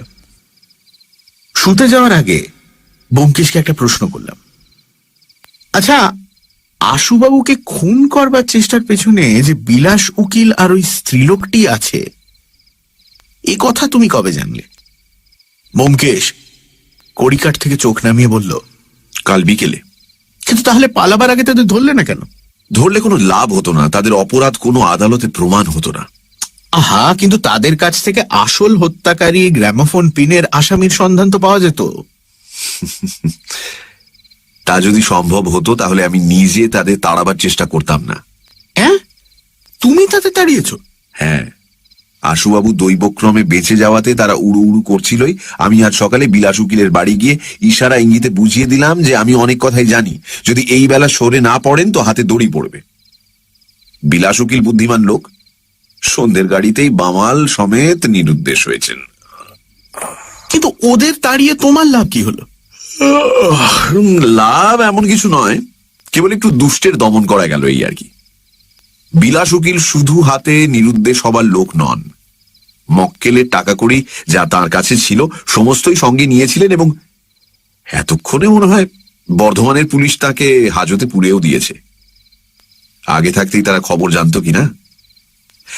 যাই হোক, বিলাসচন্দ্রের 2 বছর সাজা কেউ ঠেকাতে পারবে না। যদিও ফাঁসি তার উচিত শাস্তি, তবু তা যখন উপস্থিত দেওয়া যাচ্ছে না, তখন 2 বছরই বা মন্দ কি। পরদিন সকালে একজন অপরিচিত আগন্তুক দেখা করতে এলো। সবেমাত্র চায়ের বাটি নামিয়ে রেখে খবরের কাগজখানা খোলবার জোগাড় করছি, এমন সময় দরজার কড়া নড়ে উঠল। ব্যোমকেশ চমকে উঠে বলল, কে? ভেতরে আসুন। একটি ভদ্র বেশধারী সুশ্রী যুবক প্রবেশ করল। দাড়ি গোঁফ কামানো, একহারা ছিপছিপে গড়ন, বয়স 30-এর মধ্যেই। চেহারা দেখলে মনে হয় একজন অ্যাথলিট। সামনে আমাদের দেখে স্মিত মুখে নমস্কার করে বলল, নমস্কার, কিছু মনে করবেন না, সকালবেলায় বিরক্ত করতে এলাম। আমার নাম প্রফুল্ল রায়, আমি একজন বীমা কোম্পানির এজেন্ট। বলে অনাহুতভাবেই একখানা চেয়ার অধিকার করে বসল। ব্যোমকেশ বিরস্বরে বলল, আমাদের জীবন বীমা করবার মতো পয়সা নেই। প্রফুল্ল রায় হেসে উঠল। একজন লোক আছে যাদের মুখ দেখতে বেশ সুশ্রী, কিন্তু হাসলেই মুখের চেহারা পাল্টে যায়। দেখলাম প্রফুল্ল রায়েরও তাই হলো। লোকটি বোধহয় অতিরিক্ত পানখোর, কারণ দাঁতগুলো পানের রসে রক্তাক্ত হয়ে আছে। সুন্দর মুখ এত সহজে এমন বিকৃত হতে পারে দেখে আশ্চর্য হয়ে গেলাম। প্রফুল্ল রায় হাসতে হাসতে বলল, আমি বীমা কোম্পানির লোক বটে, কিন্তু ঠিক বীমার কাজে আপনার কাছে আসেনি ব্যোমকেশ বাবু। অবশ্য আজকাল আমাদের আসতে দেখলে আত্মীয় স্বজনরাও দৌড়ে খিল দিতে আরম্ভ করেছেন। নেহাত দোষ দেওয়াও যায় না, কিন্তু আপনারা নিশ্চিত হতে পারেন উপস্থিত আমার কোনো দুরভিসন্ধি নেই। আপনি তো ব্যোমকেশ বাবু, ওই বিখ্যাত ডিটেকটিভ। আপনার কাছে একটু প্রাইভেট পরামর্শ নিতে এসেছি, যদি আপত্তি না থাকে। ব্যোমকেশ বেজার ভাবে মুখখানা বেঁকিয়ে বলল, পরামর্শ নিতে হলে অগ্রিম কিছু দর্শনই দিতে হয়। প্রফুল্ল রায় তৎক্ষণাৎ মানিব্যাগ থেকে একখানা 10 টাকার নোট বার করে টেবিলের ওপর রেখে বলল, হ্যাঁ হ্যাঁ, নিশ্চয়ই। এই নিন। আমার কথা অবশ্য গোপনীয় কিছু নয়, তবু। বলে অর্থপূর্ণভাবে আমার দিকে তাকাল। আমি উঠবার উপক্রম করছি দেখে ব্যোমকেশ বেশ একটু কড়া সুরে বলল, উনি আমার সহকারী এবং বন্ধু, যা বলবেন ওর সামনেই বলুন। বেশ তো, বেশ তো, খুব ভালো কথা। উনি যখন আপনার সহকারী, তখন আর আপত্তি কিসের? আপনার নামটি? আমি অজিত, নমস্কার। মাফ করবেন অজিত বাবু, আপনি যে ব্যোমকেশ বাবুর বন্ধু তা আমি বুঝতে পারিনি। আপনি তো ভাগ্যবান লোক মশাই, সর্বদা এত বড় একজন ডিটেকটিভের সঙ্গে সঙ্গে থাকা, কত রকম বিচিত্র ক্রাইমের সমাধানে সাহায্য করা, এ তো কম সৌভাগ্যের কথা নয়। আপনার জীবনের একটা মুহূর্ত বোধহয় ডাল নয়। আমার এক এক সময় মনে হয় এই একঘেয়ে বীমার কাজ ছেড়ে আপনার মতো জীবন যাপন যদি করতে পারতাম। 1 মিনিট ব্যোমকেশ বাবু। বলে পকেট থেকে পানির ডিবে বার করে একটা পান মুখে দিল। এদিকে ব্যোমকেশ ক্রমেই অধীর হয়ে উঠছিল। বলল, এইবার আপনার পরামর্শের বিষয়টা যদি প্রকাশ করে বলেন তাহলে সব দিক দিয়ে সুবিধে হয়। হ্যাঁ হ্যাঁ, এই যে বলছি। আমি বীমা কোম্পানির এজেন্ট, তা তো আগেই শুনেছেন। বম্বের জুয়েল ইন্স্যুরেন্স কোম্পানির তরফ থেকে আমি কাজ করি। কোম্পানির হয়ে 10-12 লাখ টাকার কাজ আমি করেছি। তাই কোম্পানি খুশি হয়ে আমাকে কলকাতার অফিসে চার্জ দিয়ে পাঠিয়েছেন। গত 8 মাস আমি স্থায়ীভাবে কলকাতাতেই আছি। প্রথম 2 মাস বেশ কাজ চালিয়েছিলাম মশাই, কিন্তু হঠাৎ কোথা থেকে এক আপদ এসে জুটলো। কারণ নাম করবার দরকার নেই, কিন্তু অন্য বীমা কোম্পানির একটা লোক আমার পেছনে লাগলো। আর চুনাপুটির কারবার আমি করি না মশাই। 2-4 হাজারের কাজ আমার অধীনস্থ এজেন্টরাই করে, কিন্তু বড় বড় খদ্দেরের বেলা আমি নিজে কাজ করি। এই লোকটা আমার বড় বড় খদ্দের ভালো ভালো লাইফ ভাঙাতে আরম্ভ করলে আমি যেখানে যাই আমার পেছু পেছু সেও সেখানে গিয়ে হাজির হয়। কোম্পানির নামে নানা রকম দুর্নাম দিয়ে খদ্দের ভরকে দেয়। শেষে এমন অবস্থা দাঁড়ালো যে বড় বড় লাইফগুলো আমার হাত থেকে বেরিয়ে যেতে লাগলো মশাই। এইভাবে 4-5 মাস কাটলো। কোম্পানি থেকে তাগাদা আসতে লাগলো, কিন্তু কি করব, কেমন করে লোকটার হাত থেকে ব্যবসা বাঁচাবো কিছুই ঠিক করতে পারলাম না। মামলা মোকদ্দমা করাও সহজ নয়, তাতে আবার কোম্পানির ক্ষতি হয়, অথচ ছিনে জোঁক পেছনে লেগেই আছে। আরো মাসখানেক কেটে গেল, লোকটাকে জব্দ করবার কোনো উপায় ভেবে পেলাম না। এমন সময় প্রফুল্ল রায় মানিব্যাগ থেকে সযত্নে রক্ষিত দুটি চিরকুট বার করে ছোট টুকরোটি ব্যোমকেশের হাতে দিয়ে বলল, এইটা দেখুন। দিন 12-14 আগে এই বিজ্ঞাপনটা হঠাৎ চোখে পড়লো।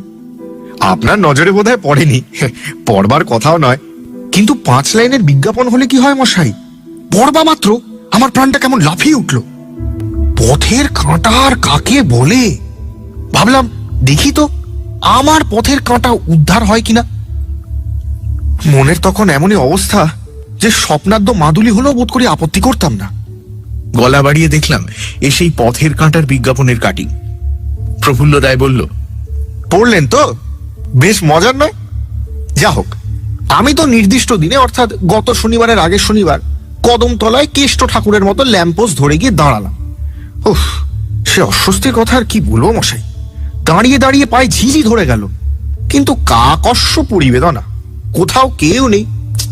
ডিসগাস্টেড হয়ে ফিরে আসছি, হঠাৎ দেখি পকেটে একখানা চিঠি।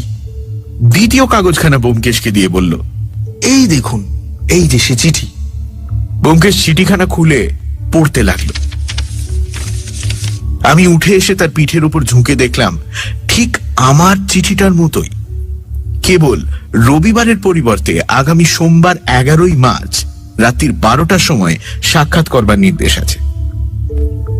প্রফুল্ল রায় একটু থেমে চিঠিটা পড়বার অবকাশ দিয়ে বলতে লাগলো, একে তো পকেটে চিঠি এলো কি করে ভেবেই পেলাম না, তার উপর চিঠি পড়ে অজানা আতঙ্কে ভেতরটা কেঁপে উঠল ব্যোমকেশ বাবু। আমি মিস্ট্রি ভালোবাসি না মশাই, কিন্তু এই চিঠির যেন আগাগোড়াই মিস্ট্রি, যেন কি একটা ভয়ঙ্কর অভিসন্ধি এর মধ্যে লুকোনো রয়েছে। নইলে নইলে আপনি বলুন, সবটাতে এত লুকোচুরি কেন? লোকটা কে, কিরকম প্রকৃতি কিছুই তো জানি না, তার চেহারাও দেখিনি, অথচ সে আমাকে রাত দুপুরে একটা নির্জন রাস্তা দিয়ে একলা যেতে বলেছে। ভয়ঙ্কর সন্দেহের কথা নয় কি? আপনি বলুন তো অজিতবাবু। আমি উত্তর দেওয়ার আগেই ব্যোমকেশ বলল, উনি কি মনে করেন সে প্রশ্ন নিষ্প্রয়োজন। আপনি কোন বিষয়ে পরামর্শ চান আপনি সেটাই বলুন না। প্রফুল্ল রায় একটু ক্ষুণ্ণ হয়ে বলল, সেই কথাই তো জিজ্ঞাসা করছি। চিঠির লেখককে চিনি না, অথচ তার ভাবগতিক দিকে সন্দেহ হয় মশাই। এর লোক ভালো নয়। এই অবস্থায় চিঠির উত্তর নিয়ে আমার যাওয়া কি উচিত হবে? আমি নিজে গত 10-12 দিন ধরে ভেবে কিছুই ঠিক করতে পারিনি, অথচ যেতে হলে মাঝে আর একটা দিন বাকি। তাই কি করব ঠিক করতে না পেরে আপনার পরামর্শ নিতে এসেছি ব্যোমকেশ বাবু। আপনি যদি একটু।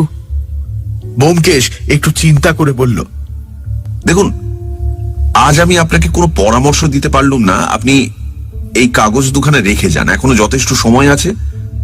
কাল সকালে বিবেচনা করে আমি আপনাকে যেটা প্রয়োজন হবে বলে দেব। কিন্তু কাল সকালে তো আমি আসতে পারবো না ব্যোমকেশ বাবু, আমাকে এক জায়গায় যেতে হবে। আজ রাত্রে সুবিধা হবে? এই মনে করুন 8টা কি 9টার সময় যদি আসি। না, আমি আজ রাতে অন্য কাজে ব্যস্ত থাকবো, আমাকেও এক জায়গায় যেতে হবে।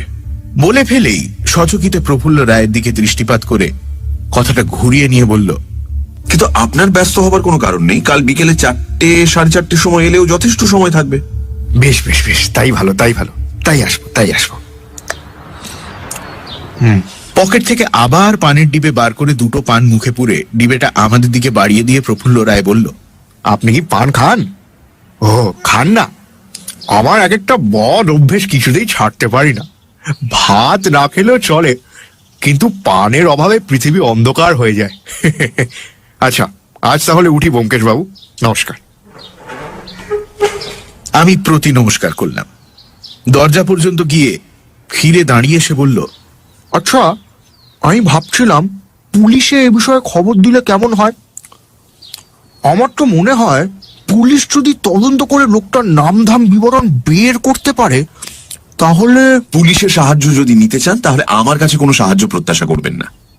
আমি আজ পর্যন্ত পুলিশের সঙ্গে কাজ করিনি, করবও না। এ নিয়ে যান আপনার টাকা। না না না না না না না, এই ছি ছি ছি, আমি আপনার মতামত জানতে চেয়েছিলাম মাত্র ব্যোমকেশ বাবু। কি যে বলেন, তা আপনার যখন মত নেই তাহলে ঠিক আছে। আচ্ছা, আসি আজ তাহলে ব্যোমকেশ বাবু, নমস্কার। বলতে বলতে প্রফুল্ল রায় দ্রুত পদে বেরিয়ে গেল। প্রফুল্ল রায় চলে গেলে ব্যোমকেশও নোটখানা তুলে নিয়ে নিজের লাইব্রেরি ঘরে ঢুকল। তারপর সশব্দে দরজা বন্ধ করে দিল।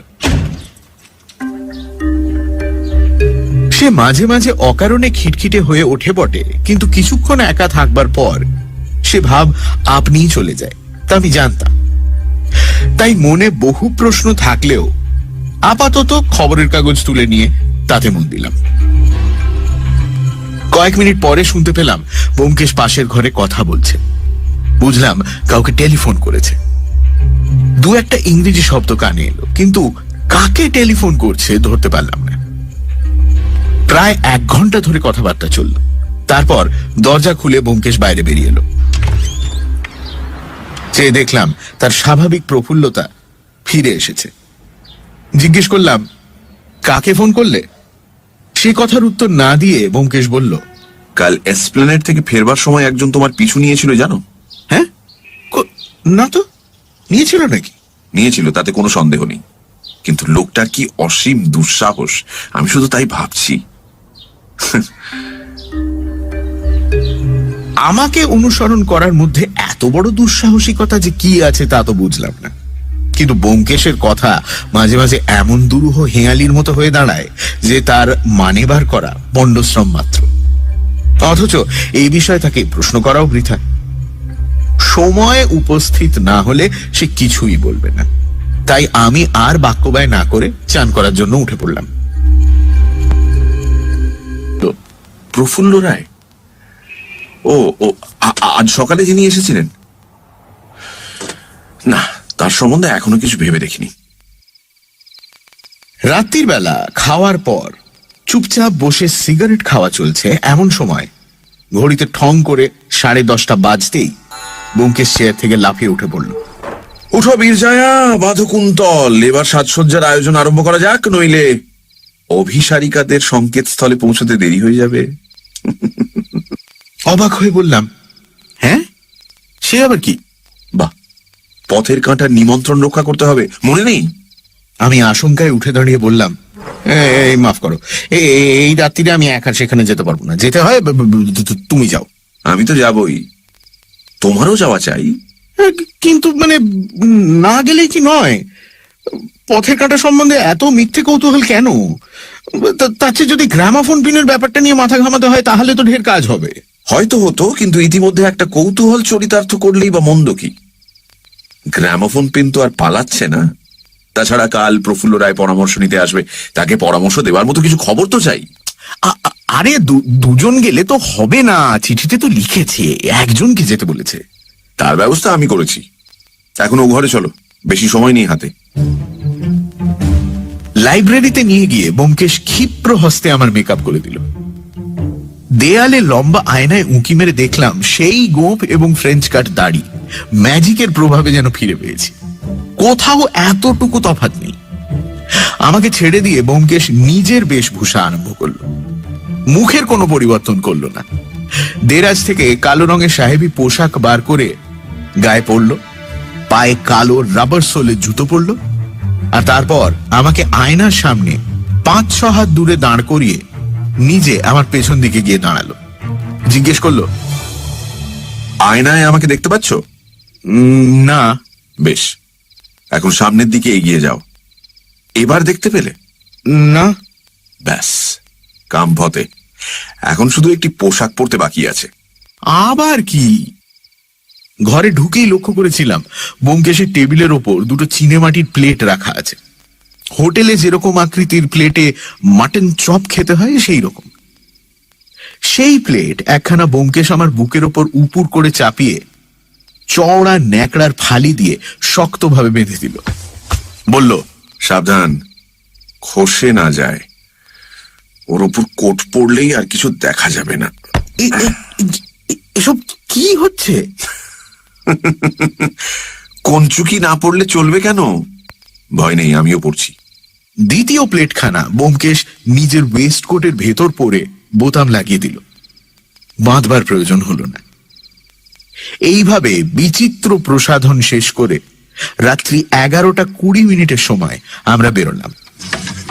দেরাজ থেকে কয়েকটা জিনিস পকেটে পুড়তে পুড়তে ব্যোমকেশ বলল, চিঠি নিয়েছো? কি সর্বনাশ! না না না না না, শিগগির একখানা সাদা খামের মধ্যে পুড়ে নাও। শিয়ালদার মোড়ের ওপর একটা খালি ট্যাক্সি পেয়ে তাতে চড়ে বসলাম। পথ জনবিরল, দোকানপাট প্রায় বন্ধ হয়ে গিয়েছে। আমাদের ট্যাক্সি নির্দেশ মতো হু হু করে চৌরঙ্গি দিয়ে ছুটে চলল। কালীঘাট ও খিদিরপুরের ট্রাম লাইন যেখানে ভাগ হয়ে গেছে সেই জায়গাটায় ট্যাক্সি থেকে নামলাম। ট্যাক্সি চালক ভাড়া নিয়ে হর্ন বাজিয়ে চলে গেল।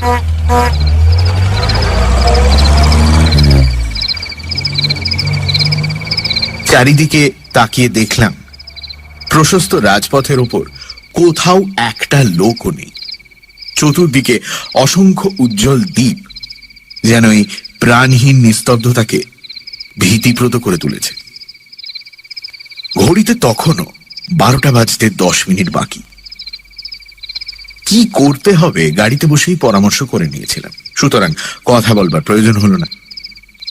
আমি আগে আগে চললাম, আর ব্যোমকেশ ছায়ার মতো আমার পেছনে অদৃশ্য হয়ে রইল।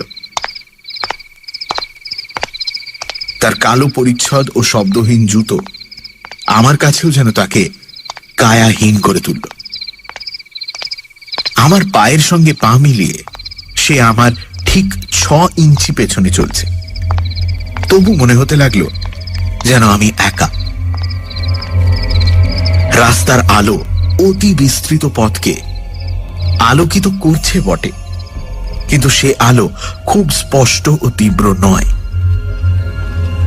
দুদিকের শূন্যতা যেন আলোর অর্ধেক তেজ গ্রাস করে নিচ্ছে। এই অবস্থায় সামনে থেকে আসা কারুর সাধ্যি নেই যে বুঝতে পারে যে আমি একা নই। আমার পেছনে একটি অন্ধকার মূর্তি নিঃশব্দে চলেছে। পাশের ট্রাম লাইনে ট্রামের যাতায়াত অনেক আগেই বন্ধ হয়ে গিয়েছে।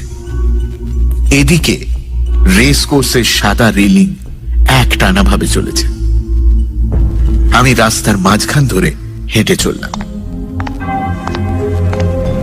দূরে একটি ঘড়িতে ঢং ঢং করে মাঝরাতের ঘন্টা বেজে উঠল।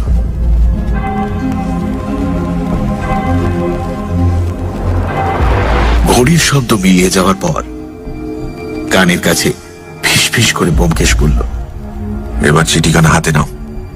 ব্যোমকেশ যে পেছনে আছে তা ভুলেই গিয়েছিলাম। চমকে পকেটে হাত দিয়ে খামখানা বার করে হাতে ধরলাম।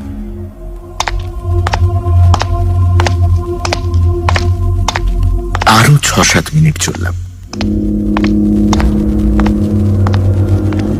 খিদিরপুর পুল পৌঁছতে তখন প্রায় অর্ধেক পথ বাকি আছে। এমন সময় সামনে বহু দূরে একটা ক্ষীণ আলোকবিন্দু দেখে চমকে উঠলাম।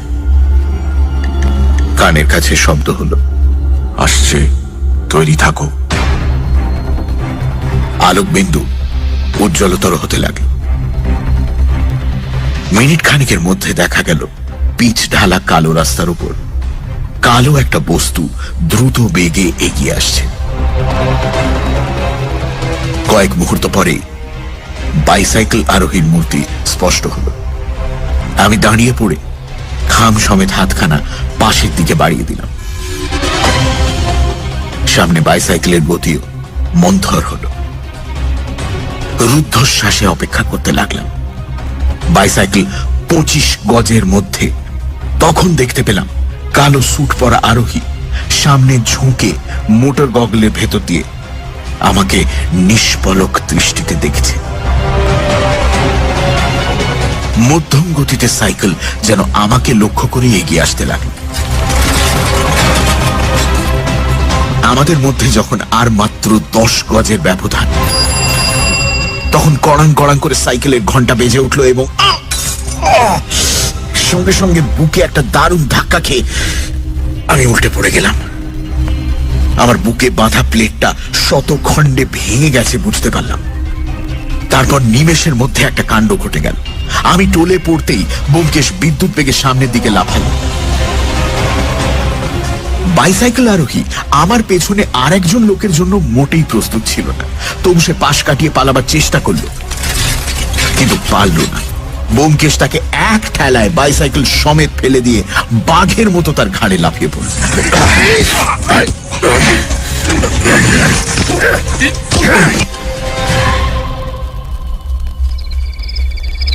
অজিত, আমার পকেট থেকে সিল্কের দড়ি বার করে এর হাত দুটো বাঁধো, খুব জোরে বাঁধবে।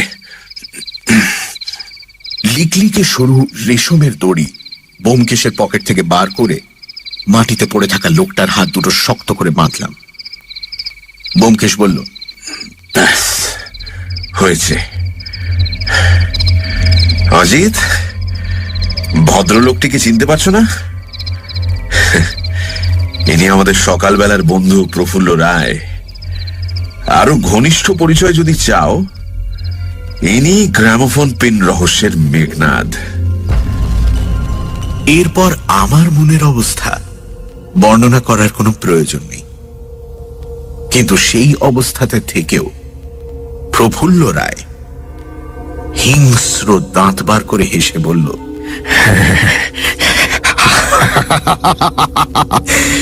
ব্যোমকেশ বাবু, এবার আমার বুকের উপর থেকে নেমে বসতে পারেন, আমি আর পালাবো না।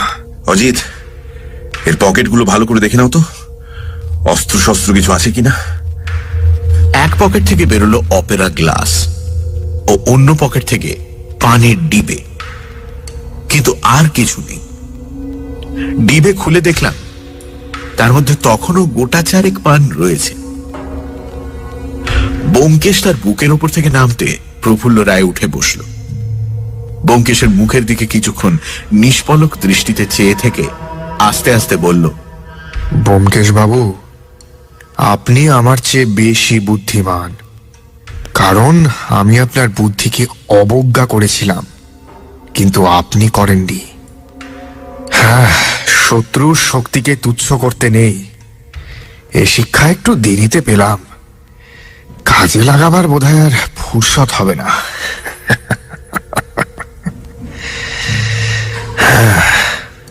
ব্যোমকেশ নিজের বুক পকেট থেকে একটা পুলিশ হুইসল বার করে তাতে ফুঁ দিল। তারপর আমাকে বলল, অজিত, বাইসাইকেলটা তুলে সরিয়ে রাখো, কিন্তু সাবধান, ওর ঘন্টিতে হাত দিও না, বড় ভয়ানক জিনিস। সবই জানেন দেখছি, আপনি অসাধারণ লোক তো। আপনাকেই ভয় ছিল, তাই তো আজই ফাঁদ পেতেছিলাম। ভেবেছিলাম আপনি একলা আসবেন, নিভৃতে সাক্ষাৎ হবে, কিন্তু আপনি সব দিক দিয়েই দাগা দিলেন। ভালো অভিনয় করতে পারি বলে আমার অহংকার ছিল, এখনো আছে, কিন্তু আপনি তো আরো উচ্চ শ্রেণীর আর্টিস্ট ব্যোমকেশ বাবু। আপনি আমার ছদ্মবেশ খুলে আমার মনটাকে উলঙ্গ করে আজ সকালবেলা দেখে নিয়েছিলেন, আর আমি শুধু আপনার মুখোশটাই দেখেছিলাম। যাকে গলাটা বেজায় শুকিয়ে গেছে ব্যোমকেশ বাবু, একটু জল হবে কি? জল এখানে নেই, থানায় গিয়ে পাবেন। তাও তো বটে, জল এখানে আর। কিছুক্ষণ চুপ করে থেকে পানের ডিবেটার দিকে একটা তৃষ্ণার্ত দৃষ্টিপাত করে প্রফুল্ল রায় বলল, আচ্ছা ব্যোমকেশ বাবু, একটা পান পেতে পারি কি? অবশ্য আসামিকে পান খাওয়াবার রীতি নেই সে আমি জানি, কিন্তু পেলে তেষ্টাটা মিটত। ব্যোমকেশ আমাকে ইঙ্গিত করলো। আমি ডিবে থেকে দুটো পান তার মুখে পুরে দিলাম। পান চিবোতে চিবোতে প্রফুল্ল রায় বলল, ধন্যবাদ, বাকি দুটো আপনারা ইচ্ছা করলে খেতে পারেন। ব্যোমকেশ কান খাড়া করে পুলিশের আগমনের জন্য অপেক্ষা করছিল। অন্যমনস্কভাবে মাথা নাড়ল। দূরে মোটর বাইকের শব্দ শোনা গেল। প্রফুল্ল রায় বলল, পুলিশ তো এসে পড়লো, আমাকে তাহলে ছাড়বেন না, এই তো? ছাড়বো কি করে? প্রফুল্ল রায় ঘোলাটে রকম হেসে আবার জিজ্ঞেস করল, পুলিশে দেবেনি তাহলে? দেবো বই কি। ব্যোমকেশ বাবু, বুদ্ধিমান লোকেরও ভুল হয়। আপনি আমাকে পুলিশে দিতে পারবেন না। বলে রাস্তার উপর ঢলে পড়ল।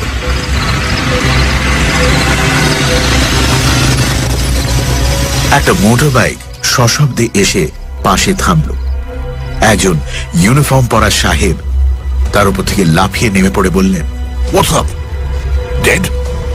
প্রফুল্ল রায় নিষ্প্রভ চোখ খুলে বলল, এই যে খোদ কর্তা দেখছি, হ্যাঁ? টু লেট সাহেব, আমায় ধরতে পারলে না। ব্যোমকেশ বাবু, পানটা খেলে ভালো করতেন, একসঙ্গে যাওয়া যেত। আপনার মতো লোককে ফেলে যেতে সত্যি কষ্ট হচ্ছে।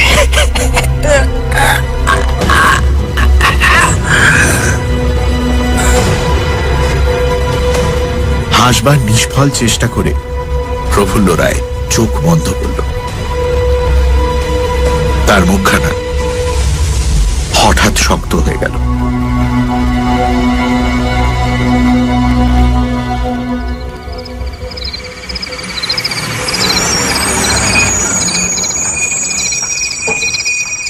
ইতিমধ্যে এক লরি পুলিশ এসে হাজির হয়েছিল। কমিশনার সাহেব নিজে হাতকড়া নিয়ে এগিয়ে আসতেই ব্যোমকেশ প্রফুল্ল রায়ের মাথার কাছ থেকে উঠে দাঁড়িয়ে বলল, হাত করার দরকার নেই, আসামি পালিয়েছে।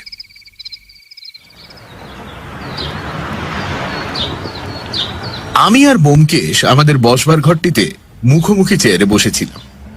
খোলা জানলা দিয়ে সকালের আলো আর হাওয়া ঘরে ঢুকছিল। ব্যোমকেশ একটা বাইসাইকেলের বেল হাতে নিয়ে নেড়ে চেড়ে দেখছিল। টেবিলের ওপর একটা খাম খোলা অবস্থায় পড়েছিল। ব্যোমকেশ ঘণ্টির মাথাটা খুলে ভেতরে যন্ত্রপাতি সব প্রশংস চোখে নিরীক্ষণ করতে করতে বলল, কি অদ্ভুত লোকটার মাথা! এরকম একটা যন্ত্র তৈরি করা যায় এই কল্পনাও বোধ করি আজ পর্যন্ত কারোর মাথায় আসেনি। এই যে পাকানো স্প্রিং দেখছো, এটি হচ্ছে এই বন্দুকের বারুদ। কি নিদারুণ শক্তি এই স্প্রিং এর, কি ভয়ঙ্কর, অথচ কি সহজ। এই ছোট্ট ফুটোটি হচ্ছে এর নল, যে পথ দিয়ে গুলি বেরোয়। আর এই ঘোড়া টিপলে দুটো কাজ একসঙ্গে হয়, ঘন্টিও বাজে, গুলিও বেরিয়ে যায়। ঘন্টির শব্দে স্প্রিং এর আওয়াজ চাপা পড়ে। মনে আছে সেদিন কথা হয়েছিল, শব্দে শব্দ ঢাকে, গন্ধ ঢাকে কিসে?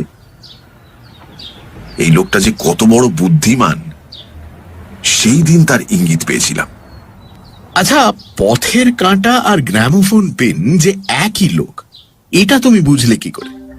প্রথমটা বুঝতে পারিনি, কিন্তু ক্রমশ যেন নিজের অজ্ঞাতসারে ও দুটো মিলে এক হয়ে গেল। দেখো, পথের কাঁটা কি বলছে, সে খুব পরিষ্কার করেই বলছে যে যদি তোমার সুখ স্বাচ্ছন্দ্যের পথে কোনো প্রতিবন্ধক থাকে তো সে তা দূর করে দেবে, অবশ্য কাঞ্চন বিনিময়। পারিশ্রমিকের কথাটা স্পষ্ট উল্লেখ না থাকলেও এটা যে তার অনাহারী পরহিতৈষা নয় তা তো সহজেই বোঝা যায়। তারপর এদিকটা দেখো, যারা গ্রামোফোন পিনের ঘায়ে মরেছেন তারা সকলেই কারুর না কারুর সুখের পথে কাঁটা হয়ে বেঁচেছিলেন। আমি মৃত ব্যক্তিদের আত্মীয় স্বজনের উপর কোনো ইঙ্গিত করতে চাই না, কারণ যে কথা প্রমাণ করা যাবে না সে কথা বলে তো কোনো লাভ নেই। কিন্তু এটাও লক্ষ্য না করে থাকা যায় না, মৃত ব্যক্তিরা সকলেই অপুত্রক ছিলেন, তাদের উত্তরাধিকারী কোনো ক্ষেত্রে ভাগ্নে, কোনো ক্ষেত্রে ভাইপো, কোনো ক্ষেত্রে বা জামাই। আশুবাবু এবং তার রক্ষিতার উপাখ্যান থেকে এই ভাইপো ভাগ্নে জামাইদের মনোভাব কতটা বোঝা যায় নাকি? তবেই দেখা যাচ্ছে পথের কাঁটা আর গ্রামোফোন পিন বাইরে আলাদা আলাদা হলেও বেশ স্বচ্ছন্দে অবলীলাক্রমে জোড়া লেগে যাচ্ছে। ভাঙা পাথর বাটির দুটো অংশ যেমন সহজে জোড়া লেগে যায়। আর একটা জিনিস প্রথম থেকেই আমার দৃষ্টি আকর্ষণ করেছিল, একটার নামের সঙ্গে অন্যটার কাজের মিল। এদিকে পথের কাঁটা নাম দিয়ে বিজ্ঞাপন বেরোচ্ছে, আর ওদিকে পথের উপর কাঁটার মতোই একটা পদার্থ দিয়ে মানুষকে খুন করা হচ্ছে। মিলটা সহজেই চোখে পড়ে নাকি? হয়তো পড়ে, কিন্তু আমার পড়েনি। এসব তো খুব সহজ অনুমানের বিষয়। আশুবাবুর কেস হাতে আসার প্রায় সঙ্গে সঙ্গে এগুলো আমার কাছে পরিষ্কার হয়ে গিয়েছিল। আসল সমস্যা দাঁড়িয়েছিল লোকটাকে। এইখানেই প্রফুল্ল রায়ের অদ্ভুত প্রতিভার পরিচয় পাওয়া যায়। প্রফুল্ল রায়কে যারা টাকা দিয়েছে খুন করবার জন্য, তারাও জানতে পারেনি লোকটা কে এবং কি করে সে খুনটা করে। আত্মগোপন করবার অসাধারণ ক্ষমতাই ছিল তার প্রধান বর্ম। আমি তাকে কোশ্চিনকালেও ধরতে পারতাম কিনা জানি না, যদি না সে আমার মন বোঝবার জন্য সেদিন নিজে এসে হাজির হতো। কথাটা একটু বুঝিয়ে বলি। তুমি যেদিন পথের কাঁটার নিমন্ত্রণ রক্ষা করতে গিয়ে ল্যাম্পপোস্ট ধরে দাঁড়িয়েছিলে, সেদিন তোমার ভাবভঙ্গি দেখে তার সন্দেহ হয়। তবু সে তোমাকে চিঠি গছিয়ে দিয়ে গেল, তারপর অলক্ষ্যে তোমাকে অনুসরণ করলো। তুমি যখন এই বাড়িতে এসে উঠলে, তখন তার আর সন্দেহ রইল না যে তুমি আমারই দূত। আশুবাবুর কেস আমার হাতে এসেছে সেটা সে জানতো। কাজেই তার দৃঢ় বিশ্বাস হলো যে আমি অনেক কথাই জানতে পেরেছি। অন্য লোক হলে কি করতো বলা যায় না, হয়তো এই কাজ ছেড়ে ছুড়ে দিয়ে পালিয়ে যেত। কিন্তু প্রফুল্ল রায়ের অসীম দুঃসাহস, সে আমার মন বুঝতে এলো। অর্থাৎ আমি কতটা জানি এবং পথের কাঁটা সম্বন্ধে কি করতে চাই তাই জানতে এলো। এতে তার বিপদের কোনো আশঙ্কা ছিল না, কারণ প্রফুল্ল রায় যে পথের কাঁটা এবং গ্রামোফোন পিন তা জানা আমার পক্ষে সম্ভব ছিল না, এবং জানলেও তা প্রমাণ করতে পারতাম না। শুধু একটি ভুল প্রফুল্ল রায় করেছিল। কি ভুল? সেদিন সকালে আমি যে তারই পথ চেয়ে বসেছিলাম এটা সে বুঝতে পারেনি। সে যে খোঁজ খবর নিতে আসবেই এটা আমি জানতাম। তুমি জানতে? তো তাহলে আসা মাত্র তাকে গ্রেপ্তার করলে না কেন? কথাটা না নেহাতি ইয়ের মতো বললে অজিত। তখন তাকে গ্রেপ্তার করলে মানহানির মোকদ্দমায় খেসারত দেওয়া ছাড়া আর কোনো লাভ হতো? সে যে খুনি আসামি তার প্রমাণ কিছু ছিল। তাকে ধরার একমাত্র উপায় ছিল যাকে বলে ইন দি অ্যাক্ট, রক্তাক্ত হাতে। আর সেই চেষ্টাই আমি করেছিলাম। বুকে প্লেট বেঁধে দুজনে যে গিয়েছিলাম সেটা কি মিছিমিছি? যাই হোক, প্রফুল্ল রায় আমার সঙ্গে কথা কয়ে বুঝলো যে আমি অনেক কথাই জানি। শুধু বুঝতে পারলো না যে তাকেও চিনতে পেরেছি। সে মনে মনে ঠিক করলো যে আমার বেঁচে থাকা তার পক্ষে আর নিরাপদ নয়। তাই সে আমাকে একরকম নিমন্ত্রণ করে গেল যেন রাতে রেস কোর্সের পাশের পথ দিয়ে যাই। সে জানতো একবার তোমাকে পাঠিয়ে ঠকেছি, এবার আমি নিজে যাব। কিন্তু একটা বিষয়ে তার খটকা লাগলো, আমি যদি পুলিশ সঙ্গে নিয়ে যাই। তাই সে পুলিশের প্রসঙ্গ তুলল। কিন্তু পুলিশের নামে আমি এমনই চটে উঠলাম যে প্রফুল্ল রায় খুশি হয়ে তাড়াতাড়ি চলে গেল। আমাকে মনে মনে খরচের খাতায় লিখে রাখলো। বেচারা ওই একটা ভুল করে সব মাটি করে ফেললো। শেষকালে তার অনুতাপও হয়েছিল। আমার বুদ্ধিকে অবজ্ঞা করা যে তার উচিত হয়নি, এই কথা সেদিন সে মুক্ত কণ্ঠে স্বীকার করেছিল। কিছুক্ষণ নীরব থেকে ব্যোমকেশ বলল, তোমার মনে আছে প্রথম যেদিন আশুবাবু আসেন সেদিন তাকে জিজ্ঞাসা করেছিলাম বুকে ধাক্কা লাগবার সময় কোনো শব্দ শুনেছিলেন কিনা? তিনি বলেছিলেন বাইসাইকেলের ঘন্টির আওয়াজ শুনেছিলেন। তখন সেটা গ্রাহ্য করিনি। আমার হাওড়া ব্রিজের ওইখানটাই জোড়া লাগছিল না। তারপর পথের কাঁটার চিঠি যখন পড়লাম, এক নিমেষে সব পরিষ্কার হয়ে গেল। তোমার প্রশ্নের উত্তরে আমি বলেছিলাম চিঠিতে একটি কথা পেয়েছি। সে কথাটি কি জানো? বাইসাইকেল। বাইসাইকেলের কথা যে কেন তখন পর্যন্ত মাথায় ঢুকিনি এটাই আশ্চর্য। এখন ভেবে দেখলে বোঝা যায় যে বাইসাইকেল ছাড়া আর কিছুই তো হতে পারতো না। এমন সহজে অনাড়ম্বর ভাবে খুন করবার আর দ্বিতীয় কোনো উপায় নেই। তুমি রাস্তা দিয়ে যাচ্ছ, সামনে একটা বাইসাইকেল এসে পড়লো। বাইসাইকেল আরোহী তোমাকে সরে যাবার জন্য ঘন্টি দিয়েই পাশ কাটিয়ে চলে গেল, তুমিও মাটিতে পড়ে ব্যাস পটল তুললে। বাইসাইকেল আরোহীকে কেউ সন্দেহ করতে পারে না, কারণ সে দু হাতে হ্যান্ডেল ধরে আছে। অস্ত্র ছুঁড়বে কি করে? তার দিকে তো কেউ ফিরেও তাকায় না। একবার পুলিশ ভারী বুদ্ধি খেলিয়েছিল, তোমার মনে থাকতে পারে। গ্রামোফোন পিনের শেষ শিকার কেদার নন্দী লালবাজারের মোড়ের উপর মরেছিলেন। তিনি পড়বা মাত্র পুলিশ সমস্ত ট্রাফিক বন্ধ করে দিয়ে প্রত্যেক লোকের কাপড় চোপড় পর্যন্ত অনুসন্ধান করে দেখেছিল, কিন্তু কিছুই পেল না। আমার বিশ্বাস প্রফুল্ল রায়ও সেখানে ছিল এবং তাকেও যথারীতি সার্চ করা হয়েছিল। প্রফুল্ল রায় তখন মনে মনে খুব হেসেছিল নিশ্চয়ই, কারণ তার বাইসাইকেলের বেলের মাথা খুলে দেখবার কথা কোনো পুলিশ দারোগার মাথায় আসেনি। বলে ব্যোমকেশ সস্নেহে বেলটি নিরীক্ষণ করতে লাগলো। টেবিলের ওপর থেকে সরকারি লম্বা খামখানা হাওয়ায় উড়ে আমার পায়ের কাছে এসে পড়ল। সেটা তুলে টেবিলের ওপর রেখে দিয়ে আমি জিজ্ঞাসা করলাম, পুলিশ কমিশনার সাহেব কি লিখছেন? ব্যোমকেশ বলল, অনেক কথা। গোড়াতেই আমাকে পুলিশ এবং সরকার বাহাদুরের পক্ষ থেকে ধন্যবাদ দিয়েছেন, তারপর প্রফুল্ল রায় আত্মহত্যা করাতে দুঃখ প্রকাশ করেছেন। যদিও এতে তার খুশি হওয়াই উচিত ছিল, কারণ গভর্নমেন্টের অনেক খরচ এবং মেহনত বেঁচে গেল। যাই হোক, সরকার বাহাদুরের কাছ থেকে প্রতিশ্রুত পুরস্কার যে আমি শিগগিরই পাবো তাতে তো কোনো সন্দেহ নেই, কারণ পুলিশ সাহেব জানিয়েছেন যে দরখাস্ত করবা মাত্র আমার আর্জি মঞ্জুর হবে, তার ব্যবস্থা নাকি তিনি করেছেন। প্রফুল্ল রায়ের লাশ কেউ শনাক্ত করতে পারেনি। জুয়েল ইন্স্যুরেন্স কোম্পানির লোকেরা লাশ দেখে বলেছে যে এ তাদের প্রফুল্ল রায় নয়, তাদের প্রফুল্ল রায় উপস্থিত কর্ম উপলক্ষে যশোরে আছেন। সুতরাং বেশ বোঝা যাচ্ছে যে প্রফুল্ল রায় এই নামটা ছদ্মনাম, কিন্তু তাতে কিছু এসে যায় না। আমার কাছেও চিরকাল প্রফুল্ল রায়ই থাকবে।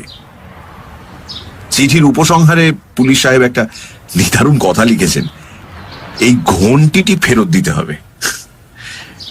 এটা নাকি এখন গভর্নমেন্টের সম্পত্তি। ওটার ওপর তোমার ভারী মায়া পড়ে গেছে না? কিছুতেই ছাড়তে পারছো না। সত্যি 2000 টাকা পুরস্কারের বদলে সরকার বাহাদুর যদি আমাকে এই ঘন্টিটা বকশিস করেন, আমি কিন্তু মোটেই দুঃখিত হব না। যাই হোক, প্রফুল্ল রায়ের একটা স্মৃতিচিহ্ন তবু আমার কাছে রইল। কি ভুলে গেলে? সেই 10 টাকার নোটটা, সেটাকে ফ্রেমে বাঁধিয়ে রাখবো ভেবেছি। তার দাম এখন আমার কাছে 100 টাকারও বেশি। বলে ব্যোমকেশ ঘন্টিটা সযত্নে দেরাজের মধ্যে বন্ধ করে রেখে এলো। সে ফিরে আসলে আমি তাকে জিজ্ঞেস করলাম, আচ্ছা ব্যোমকেশ, সত্যি বলো তো, পানের মধ্যে বিষ আছে তুমি জানতে? ব্যোমকেশ একটু চুপ করে থেকে বলল, জানা এবং না জানার মাঝখানে একটা অনিশ্চিত স্থান আছে, সেটা সম্ভাবনার রাজ্য। তুমি কি মনে করো, প্রফুল্ল রায় যদি সামান্য খুনির মতো ফাঁসি যেত তাহলে ভালো হতো? আমার তা মনে হয় না। বরং এমনিভাবে যাওয়াই তার ঠিক হয়েছে। সে যে কত বড় আর্টিস্ট ছিল, ধরা পড়েও হাত পা বাঁধা অবস্থায় সে তা দেখিয়ে দিয়ে গেছে। স্তব্ধ হয়ে রইলাম। শ্রদ্ধা ও সহানুভূতি কোথা দিয়ে যে কোথায় গিয়ে পৌঁছতে পারে তা দেখলে বিস্মিত না হয়ে থাকা যায় না। চিঠি হ্যাঁ। ডাক পিয়ন এখানে রেজিস্ট্রি চিঠি দিয়ে গেল। ব্যোমকেশ খাম খুলে ভেতর থেকে খালি একটা রঙিন কাগজের টুকরো বার করল। তার উপর একবার চোখ বুলিয়ে হাসি মুখে আমার দিকে বাড়িয়ে দিল। দেখলাম শ্রী আশুতোষ মিত্রের সই করা একখানি 1000 টাকার চেক।